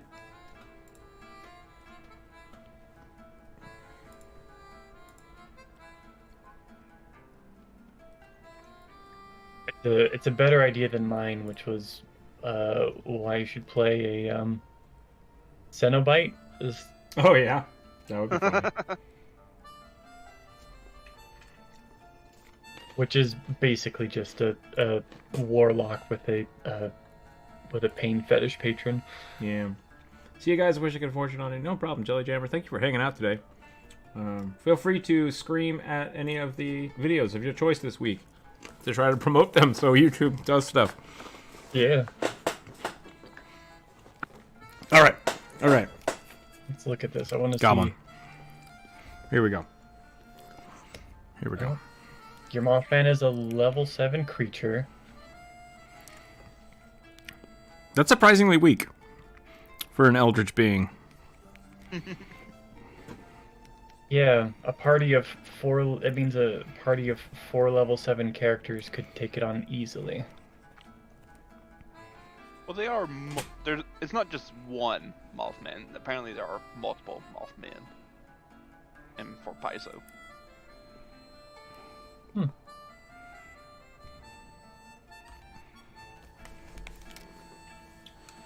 You good, Skip Cat? He's giving me that look of like, you fucking owe me.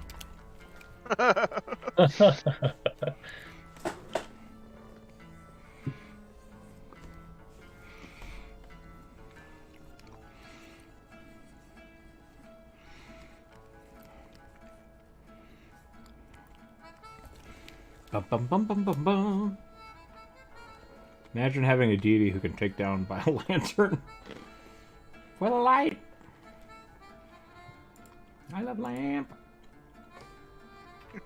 Oh, I remember those occasional requests, like a lamp knight who's like a moth. Yeah, I've seen a few of those. I like lamp.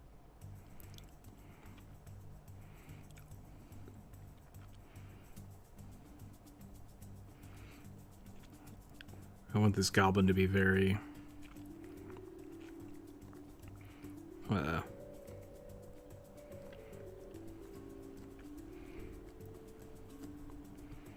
what's the word I'm looking for? Jack-o'-lantern-esque?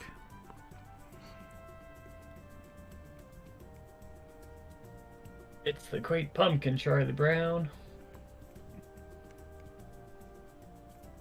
I don't know if I've ever watched the Great Pumpkin one. Nope. I definitely don't remember ever seeing it. It was kind of a Halloween tradition for my family.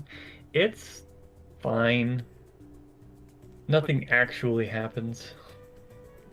I mean, it's Charlie Brown, so of course it's just fine. Hey, Race for Your Life, Charlie Brown was fucking hilarious. Did you guys ever see Over the Garden Wall? Over the Garden Hedge? Is that Over the Garden Wall. I love the art. I've seen a lot of clips. I've never watched it through because I don't consume traditional media anymore. Gotcha. Strongman juggling halfling was the prompt, right? Yes. Here's a Rune Knight. Rune Knight. Yeah, Rune Knight juggler. So long as it's a halfling strongman juggler, not a strongman juggling halflings. But you could take it that way if you want. I'm not going to stop you. Both sound amazing. Yeah. A quick clarifying question. Are you talking about the cartoon show or the movie about animals going over a hedge into a... That's Over the Hedge. No, that's Over the Hedge. I love that movie. Bruce Willis is in it. I can recite everything from that movie too. I love that movie. Anyways, no, yeah, Over the Garden Wall has a great pumpkin, has a good great pumpkin depiction in it, and I really like it. I highly recommend that series. I watched it the first time and I was like, the fuck is this? I was a little upset. And then after like a little bit of thinking about it, I was like, oh, that was really good. And I had to watch it a few more times. I've probably watched it 3 or 4 times now. Shared it with my family and stuff.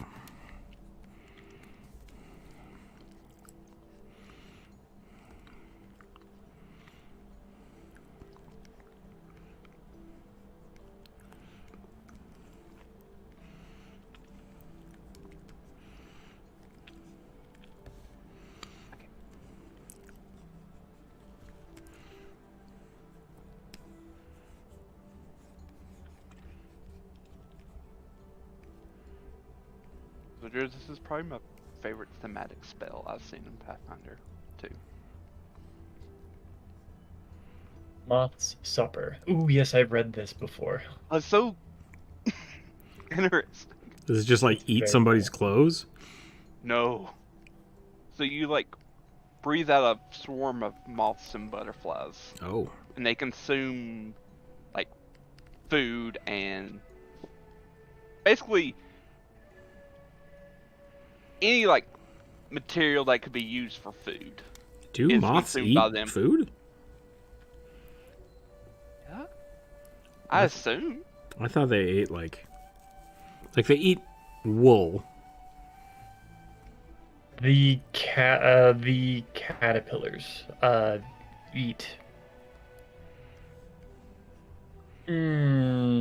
carrion, basically. So they'll eat wool Interesting. because it is animal protein. They'll eat furs because it's animal protein. So, oh, but that's the caterpillar. So the mothballs just keep the moth from laying eggs on your stuff. Correct. Gotcha. Yeah, but moths and butterflies, as I'm sure you have probably been told before by chat, will, like, they drink nectar, sure. They drink blood too. They drink a lot of stuff. Oh. So let me read this spell to you. You sigh, and your breath transforms into delicate, black-winged butterflies and huge death's head hawk moths. They flutter about you briefly and then range forth in search of sustenance. Fresh spilled blood by preference, but rotting corpses, flowering plants, or even left behind food will do in a pinch.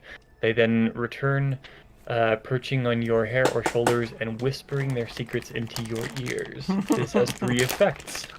All right. You heal 1d4 hit points every 10 minutes. The first time during the duration when someone successfully treats your wounds, you gain an additional 4d4 hit points. And you gain an imprecise sense out to 30 feet that senses only fresh spilled blood and rotten flesh. That's pretty awesome. Yep. It's dark. Yeah. Yeah, see, I was under the assumption that Captain Jump Rope said many moths don't eat during their adulthoods. Those that do usually are nectar sippers. I was under the assumption that moths just looked pretty, did the shag, and then go away. Well, that's definitely the lunar moth. Okay. Or luna moth. Because they don't actually have a mouth that functions. So they just do the deed and die. If they're lucky. Yeah, so like it definitely does depend on the species of butterfly and moth, but many of them will sip on anything, including cow pies or other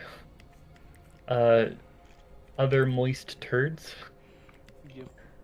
flowers.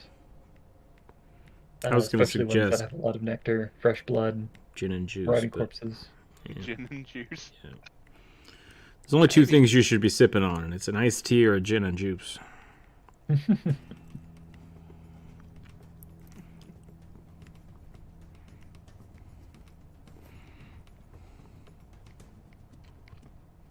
But sadly, this spell is that we were talking about is only for occult or primal magic users. Like, dang. Wait, why is that dang? Which isn't druids because it doesn't allow for wizards and the like. Clerics. Yeah.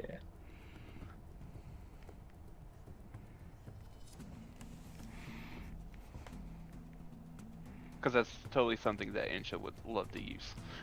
Oh, yeah. Time to become a witch. Maybe. I mean, that was one of the classes we were considering for him. I was like, witch, cleric, maybe. Yeah. But none of the patrons really kind of fit the vibe that I was wanting, so. After the Zephyr Hawk fight where Burning's character Nemi went down, what, 4 times in 4 rounds? Yeah. I expect Nemi to take something like this just for the extra healing factor. I screwed up with Finny trying to, like, Finny can be a healer, and then I'm like, I have to use two things to force feed people potions. This is not a good class. Not the way I've built it. So. Yeah, doesn't quite function great for a healer. Alchemists are really selfish, but really, really good selfish players. Yeah. Like, I can keep myself alive indefinitely, and it's just like, I can't help anybody, though. That's a bummer. Clerics as healers are really cool. I still, I think that 2nd edition Pathfinder's version of the heal spell is my favorite version of a basic heal spell. Because it can be heightened the way it can, or? Yeah. Okay. Yeah, because it basically comes with so many options, and it depends on how much time in your specific round you're willing to put into it.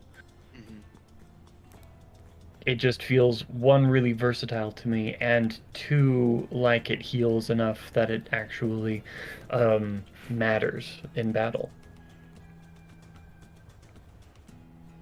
Especially if you take, like, certain feats, it's just like healing goes through the roof.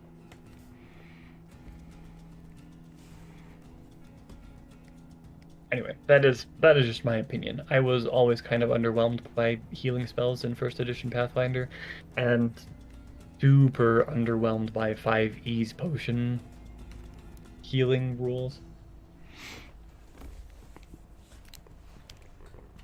So let's do a warlock with an imp familiar would be an amazing healer. Would it? How so?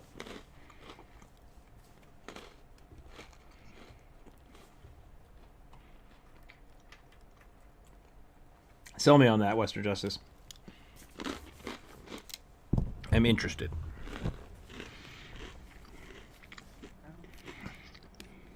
This imp familiars actually get some special things. Do they get a heal spell? I don't think so.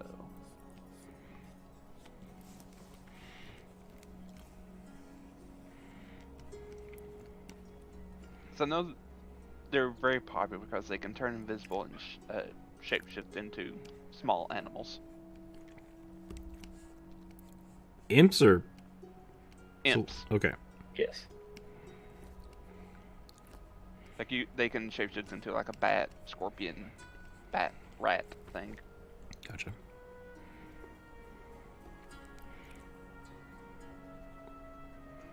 I guess where they have high flying, so they could probably get to downed enemies, and you can use like a touch spell through them. Yeah, but you could do that with a crow. Yeah. Invisibility. And the intelligence of an imp generally. Yeah. I feel like just because it's kind of humanoid and intelligent, and because of the shapeshifting abilities, people tend to find it easier to play it intelligently. Yeah. I guess I always assume, because like familiar's stats are usually based on the familiar, not the creature you pick. Yeah. I always play familiars as really smart anyways, because I assume they're fake creatures. I mean, I do as well, but from what I've seen. Yeah. 5th edition, you use the actual, essentially the stat block the creature as your familiar. But you're very limited in what you can pick.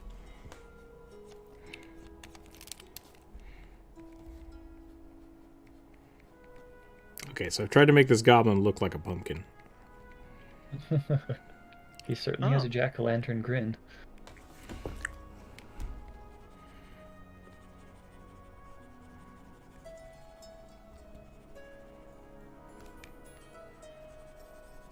D6s of healing. So Celestial Warlock get D6s of healing.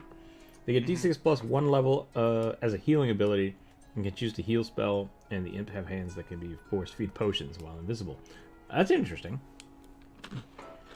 Yeah, because as long as it's not taking a hostile action. Mm-hmm. Or casting a spell. Yeah, you're right. Yep.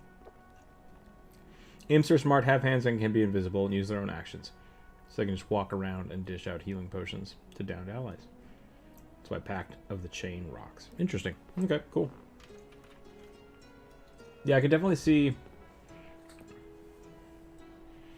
At that point, that feels less like a familiar to me, but that's what imps are for. So, like, yeah, why not? That's pretty cool. I like that idea.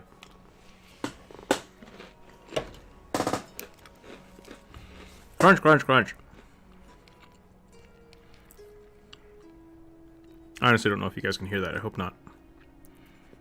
Anton Discord. Occasionally, if you like, I may hear like a bit of it, but not where it's distracting. Did we sell it to you, or are we going to play? Are you going to play one? No, I'm probably not going to play one. But that's mainly because I don't like playing warlocks. But it's a cool idea. I really like that idea. I feel like if you're going to play a warlock, you might as well just play an interesting cleric. Just kind of funny and ironic, considering I've heard you say multiple times in 5e, there's no reason not to take a couple of levels in Warlock. Well, that's why I don't do it, because I'm a hipster. I refuse to play the OP thing. I will always play the least, the path least taken. I'm actually a few imp characters partially rolled. Nice. That's really cool. We could do a why you should play imps. That could be fun. Partial to the Tressum as a familiar. They're flying cats. Flying cats. Yep. That can detect invisibility.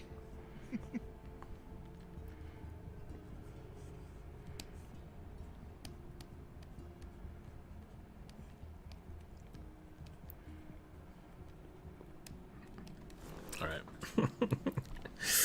I think we're getting to the point where I'm doing quicker sketches. But that's okay. That was a cool idea. I like this idea. I also like that the echoes are flavored to look like pumpkins. Yeah. I think that's a really cool idea. Agreed.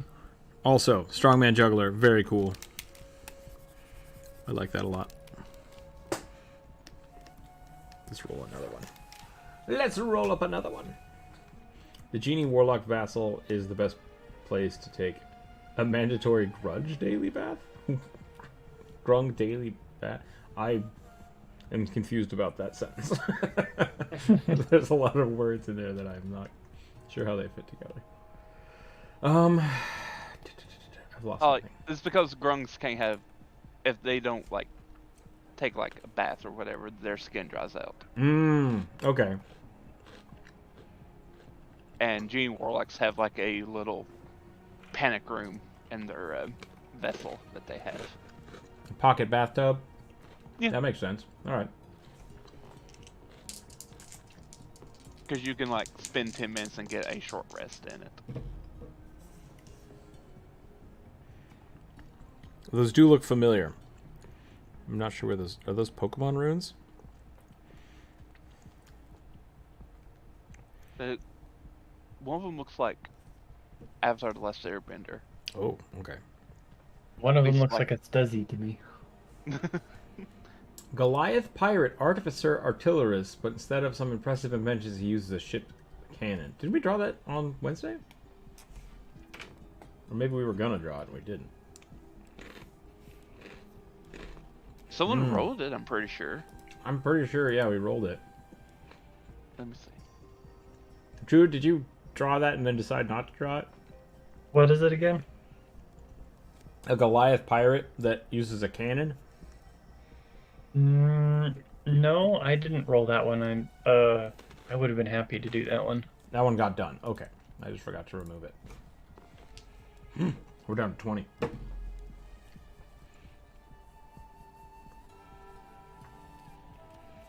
Eldritch Wizard with a slug or snail aesthetic. Interesting. Okay. Slug Wizard. Here we go. Yeah, the Goliath pirate with the cannon, I think, got drawn by Ambrosia. Okay. Wizard 101. That was a weird game. There's a game called Wizard 101? Yeah. And then they did a spin-off game called Pirates 101. Interesting. It was very much a little kid's game. Typically so. Western Justice wants to double check if theirs got on the list. Oh, what was it? A Heron Gun And then you Ninja. can check. There, I asked earlier. I don't know if it did.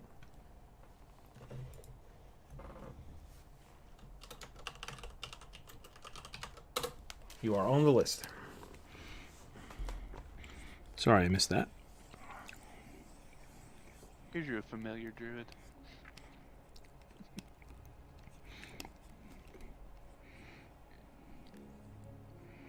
Flying Monkey. Yeah.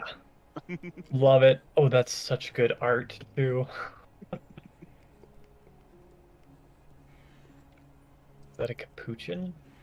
Maybe.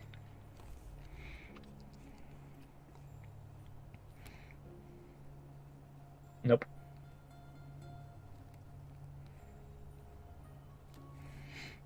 They call me the Slime Wizard.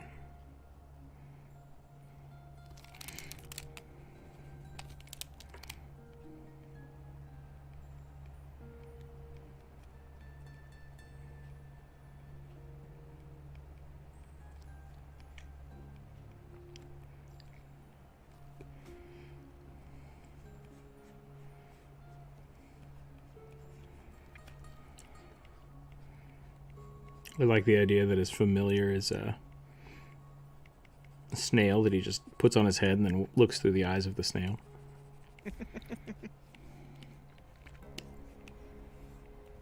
Snail racers.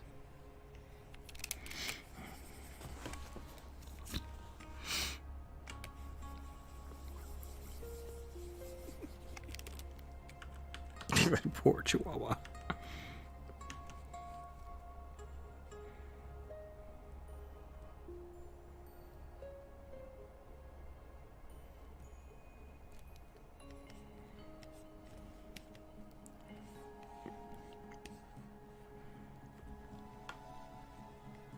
Every time they use like the spell summon monster, it summons a flail snail.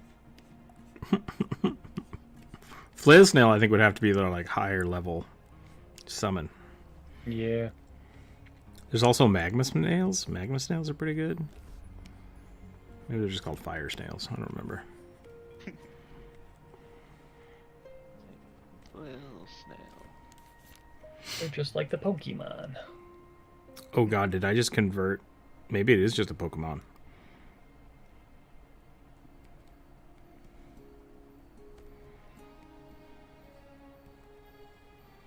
I might have made that up. Mm, It sounds like it would be a thing. well, there's a homebrew torch slug. Does it look like it's on fire? Yeah. Okay, that might have been what I looked at then.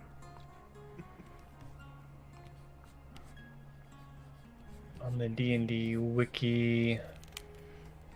Lava slug.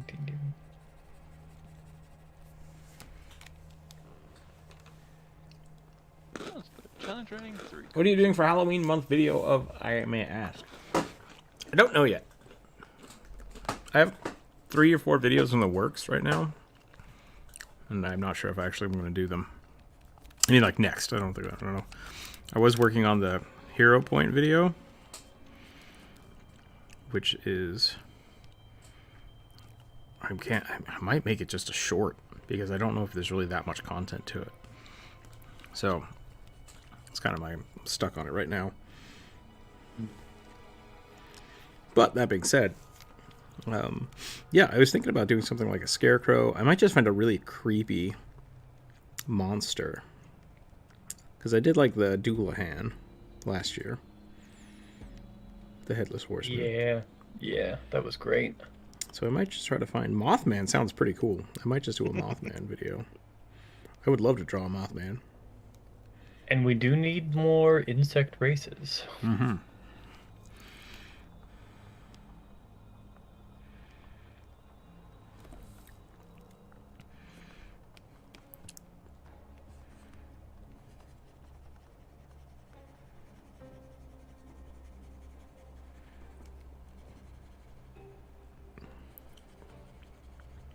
The problem with that question is sometimes I have an idea of what I want to do and then it just doesn't happen. So I don't want to say like, I'm going to do this because it might not. It might not be that at the end of the day. So I was listening to another YouTuber and they were like trying to give advice to people and they're like, never promise anything. Because if you say something just even offhandedly, people will expect you to do it for years and always ask you about it. Yep. So, who knows?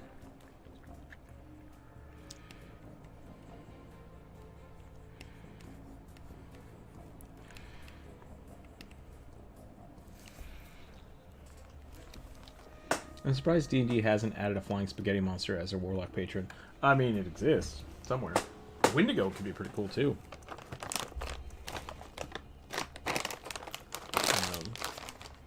I mean, the Flump is kind of a flying spaghetti monster, except it's more like a pancake, but... That has teeth. It does have teeth, which is weird.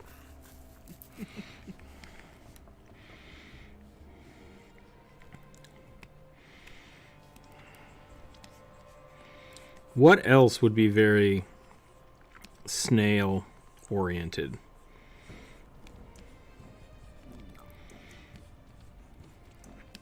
Should I give him a big shell? A shell? He's got a shell on his back.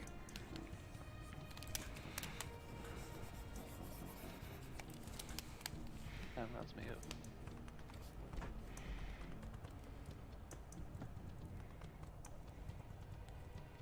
Guess that's how it's spelled.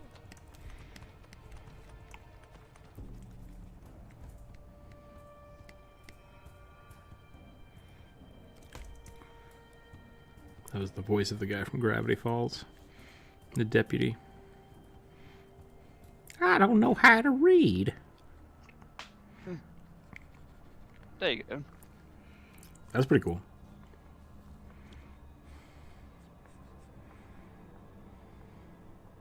It's oddly enough, a psychopump.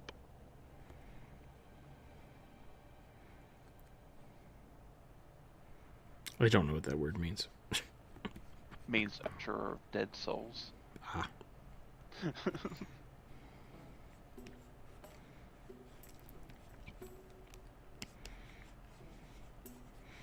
feel like a snail wizard would just be would just have tons of like illuminated manuscript books. The snails speak to me from the margins.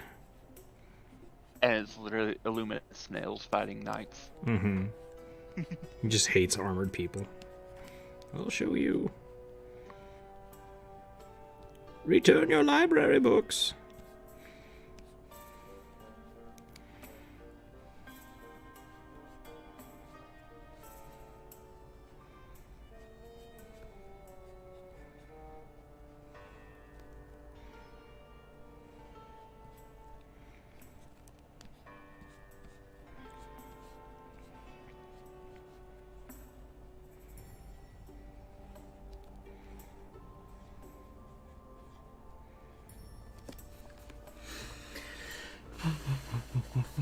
The shell should look high fantasy. Ooh, what does a high fantasy shell look like?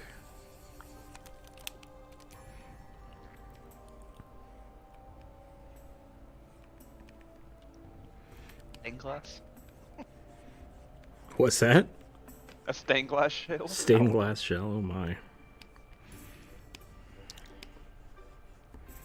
Are you kidding with all the contours happening in that spiral?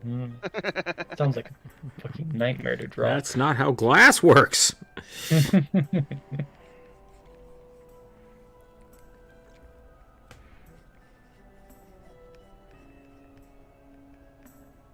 mean, the only fancy snail I know is the quintessential flail snail, and it looks. I don't know if you would qualify that as high fantasy.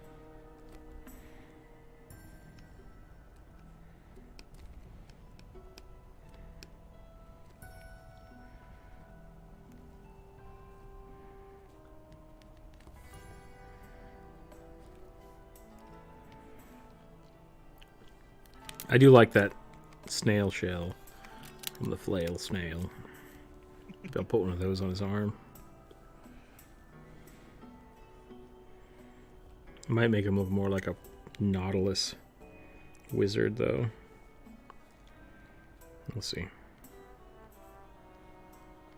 I do like at the very end of the little stat block they give things that you can use its shell for.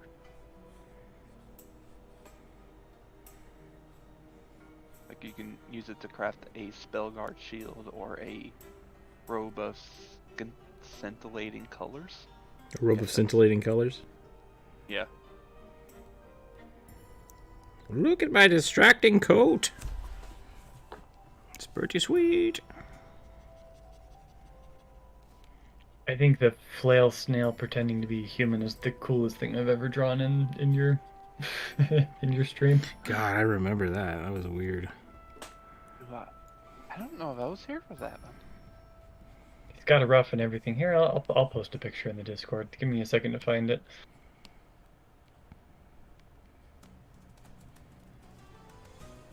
I feel like it's one that I pull out and post every once in a while just because it turned out so surprisingly well.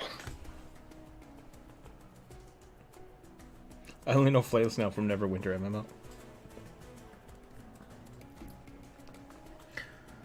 I am familiar with the flail snail, yeah. How do I join the Discord? There's a link down below if you want to click on it. Yes, I am human. Yeah, no. I've never seen this one before. I love it. There's a link down below in the comments. Not in the comments, in the description. And there's just a link to it. You can either, if you don't have a Discord account, you're welcome to just click on there, jump in temporarily, and interact. But if you do have an account, then you can it signs you in, and it adds you to your Discord server. We are specifically in the hashtag voice channel cat. Yeah. And be warned, there is a lot of image spam in here, so don't go crazy trying to see it all. The bot will ban you.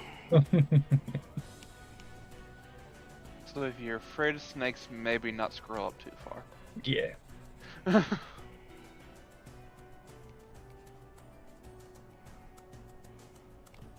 Yeah, that must have been the day I was out splitting wood. That was a long time ago. That was like a year ago right now. It was more than a year ago, like a year and a half ago. Yeah. I believe I was still drawing with a mouse when I drew this. No, maybe You're not. used to it. Okay. Maybe this is just after I got my tablet. I think so. Because there's no way I would have been able to write that legibly with a mouse.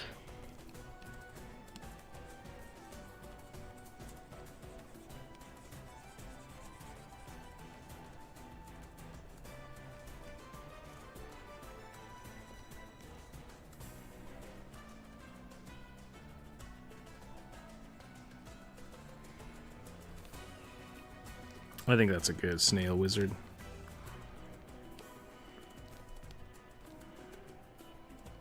He's got a book.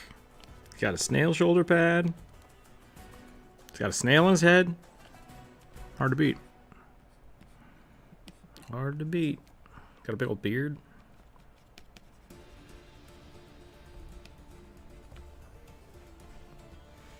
Fish has a home, and the cucumber has a fish in its butt.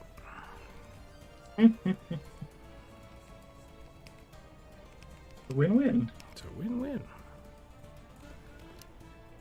I don't like that. I don't like what I just did. There we go. Okay.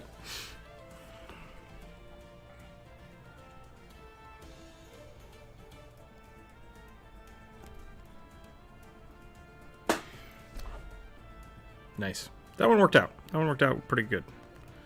Let's see if we can get 1 or 2 more drawings in before we call it a day. It's only 2 o'clock, so I got another hour before the game jam starts. The game jam! Most impressive.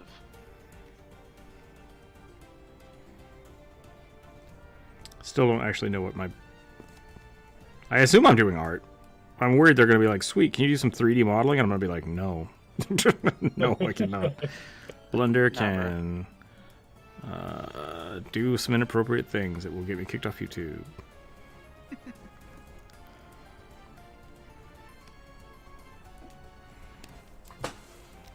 I like that. That's a cool design. That's a fun question. No questions asked. Yeah.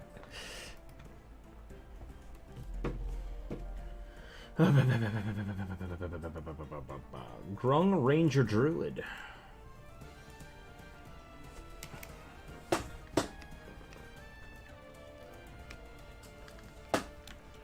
Prepare the grung.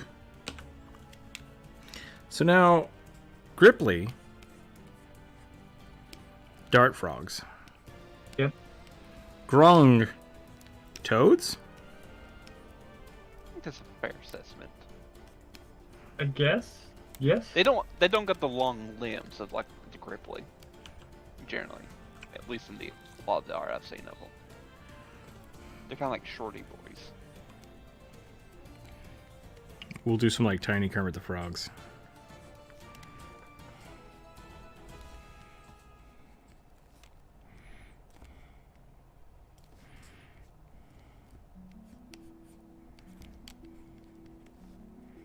YouTube? Oh my gosh. Not YouTube. Windows. I swear we've listened to this song already. There's 22 hours of music on this playlist. There's no way we've cycled to this song already.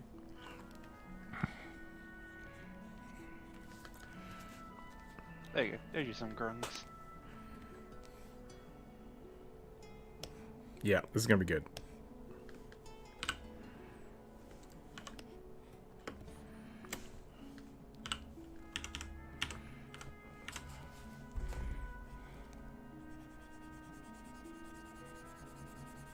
Oh, I forgot they have poisonous skin. That's like the thing that people like Grung for.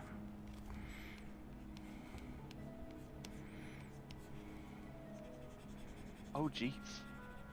I like Gripply better. I do like the Gripply better. Wait, the Aarakocra have wings? Yeah, so I didn't fully realize this, but going back to the water dependency thing, Mm-hmm. if they don't immerse themselves in water for at least an hour a day, they suffer from one level of exhaustion. Yeah. Yeah. It's like, Yeah, they oh. dry out. They dry out real bad. I once found a frozen frog, like frozen on a tree stump. So I took it home and put it on the porch, and it just thawed out and hopped away. And I was like, damn you, frog.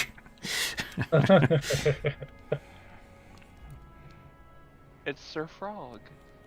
Thought I'd found myself a keepsake. Nope. Just a frozen frog. He probably woke up like, where am I? Where's my log? My family. My family.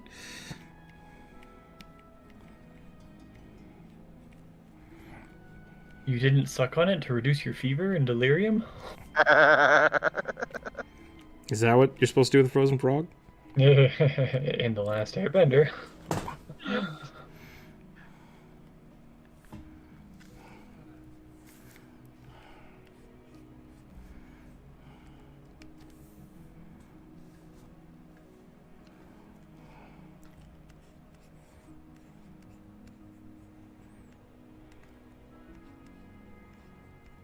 Damn, people making art of Gripply rogues is just, it's real good.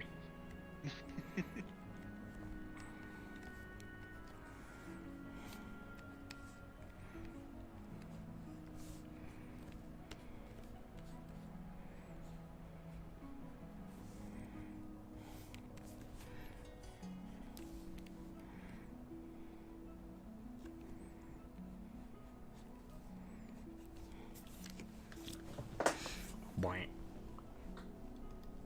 I am partial to this purple boy. Got a hop again, sadly, but it's fun getting. Wow. I read the whole sentence in one word. Got off again, sadly, but it was fun getting to join y'all for a bit. Have a good rest of the stream. Thank you, Pumpkin Pie. We'll catch you later. Thank you for drawing with us today. It was a lot of fun.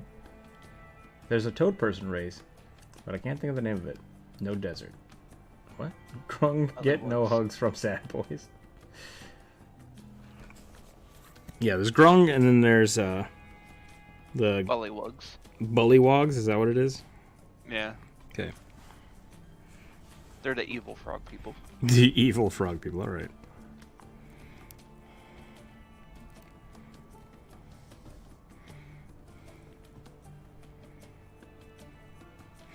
I don't like this idea. I was gonna have him just be really derpy, but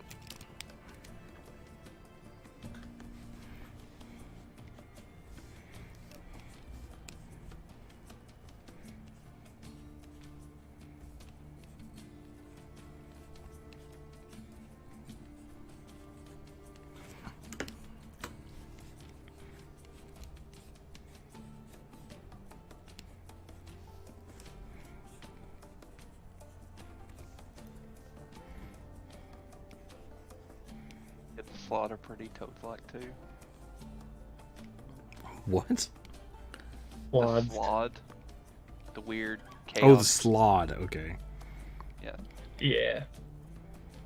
I don't like them. I don't like slods. I thought you were trying to say that a group of frogs was called a squad. And I was like, is that, is that a thing? A squad of frogs. I figured it'd be called a chorus. Oh, I do like that. A chorus of frogs is, that would be good. I'm googling to see if I'm right. A quartet. Oh, it's called an army. There you go. That was cool. No.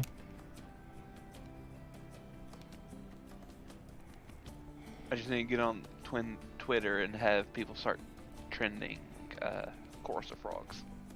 I like squad better. Frog squad. Frog squad. Slods are Slot squad. frog.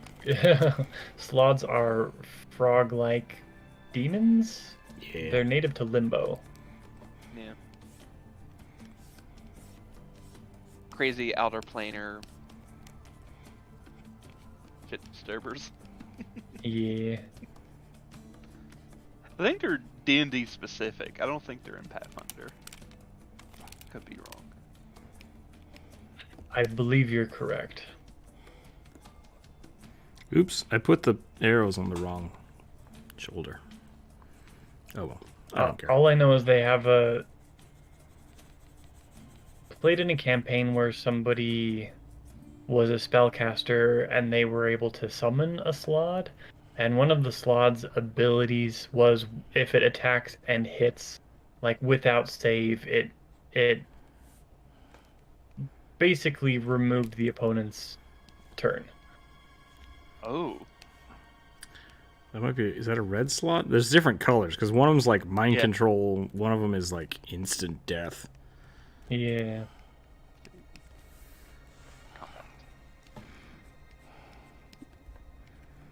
I'm gonna have to look at it. Summon aberration? Maybe that's it.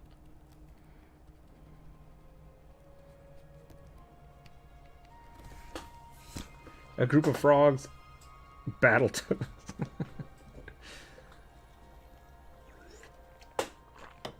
I like the idea of calling a group of dragons a rage of dragons. That's pretty good.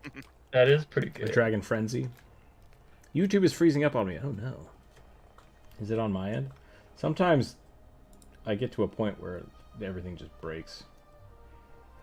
Let me see. Nope, YouTube says it's doing okay.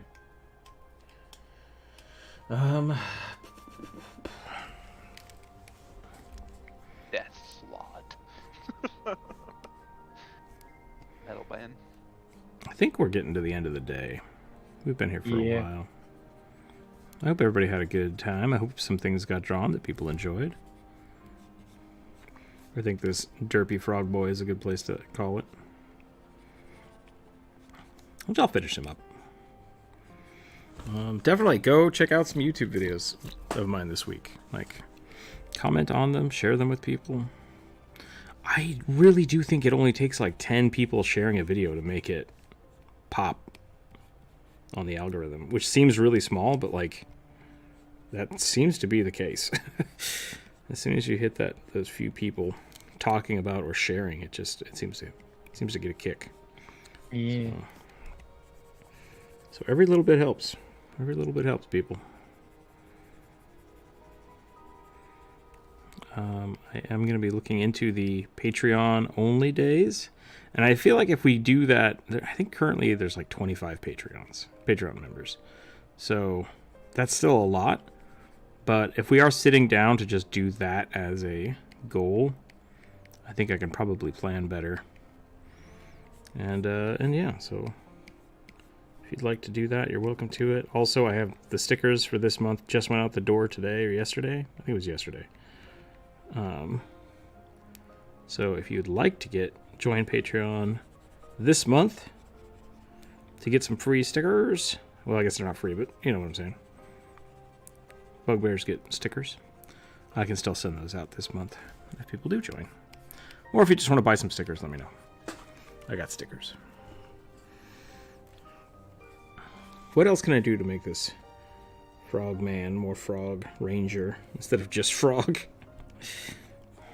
Indoor druidy.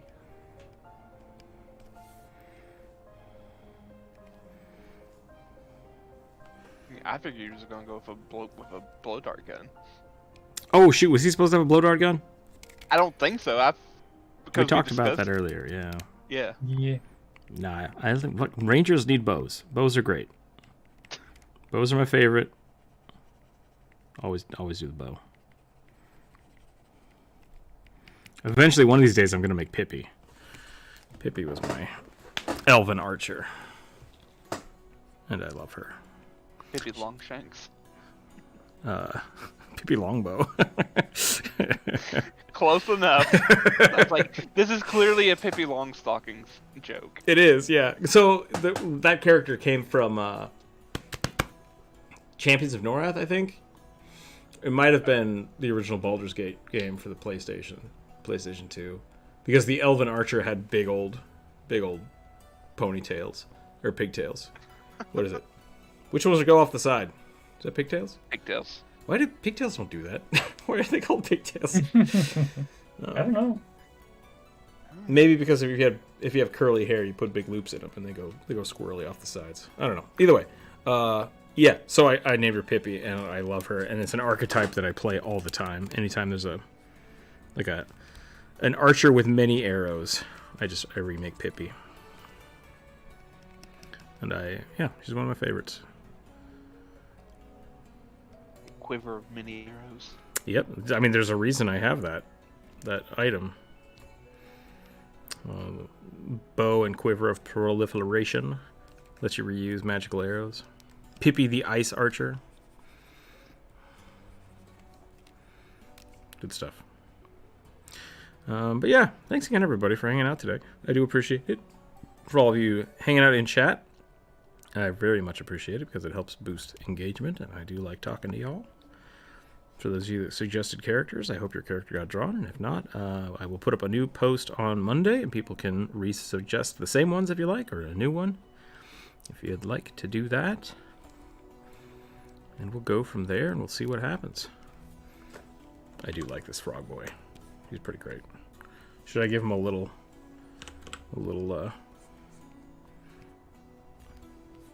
yeah. That's what we needed.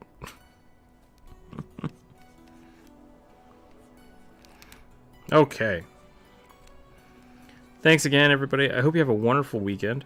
I hope you have a safe time. I hope the weather's not doing too much bad stuff to you, because that's a bummer. And, yeah. Give that frog a hat. Done. Done. Once again, I'll post all these in the Discord, and if people would like to use them for their home games or anything, let me know. I mean, you can just do that, but I'd love to hear about it. I always like hearing when my stuff gets used. So, other than that, that's all I have for you this week. Stay happy, stay healthy, keep your dice on the table, and we'll catch you next week, everybody. Bye. They're called pigtails because of the iconic ringlet curls that often accompany them. There we go. That's what I thought. I just got through the hurricane. Whew. I hope you're doing all right. The hurricane was pretty scary. If anybody wants to hang out in the Discord, you're very welcome to. Okay. Bye, everybody. Jared, I know you said you didn't like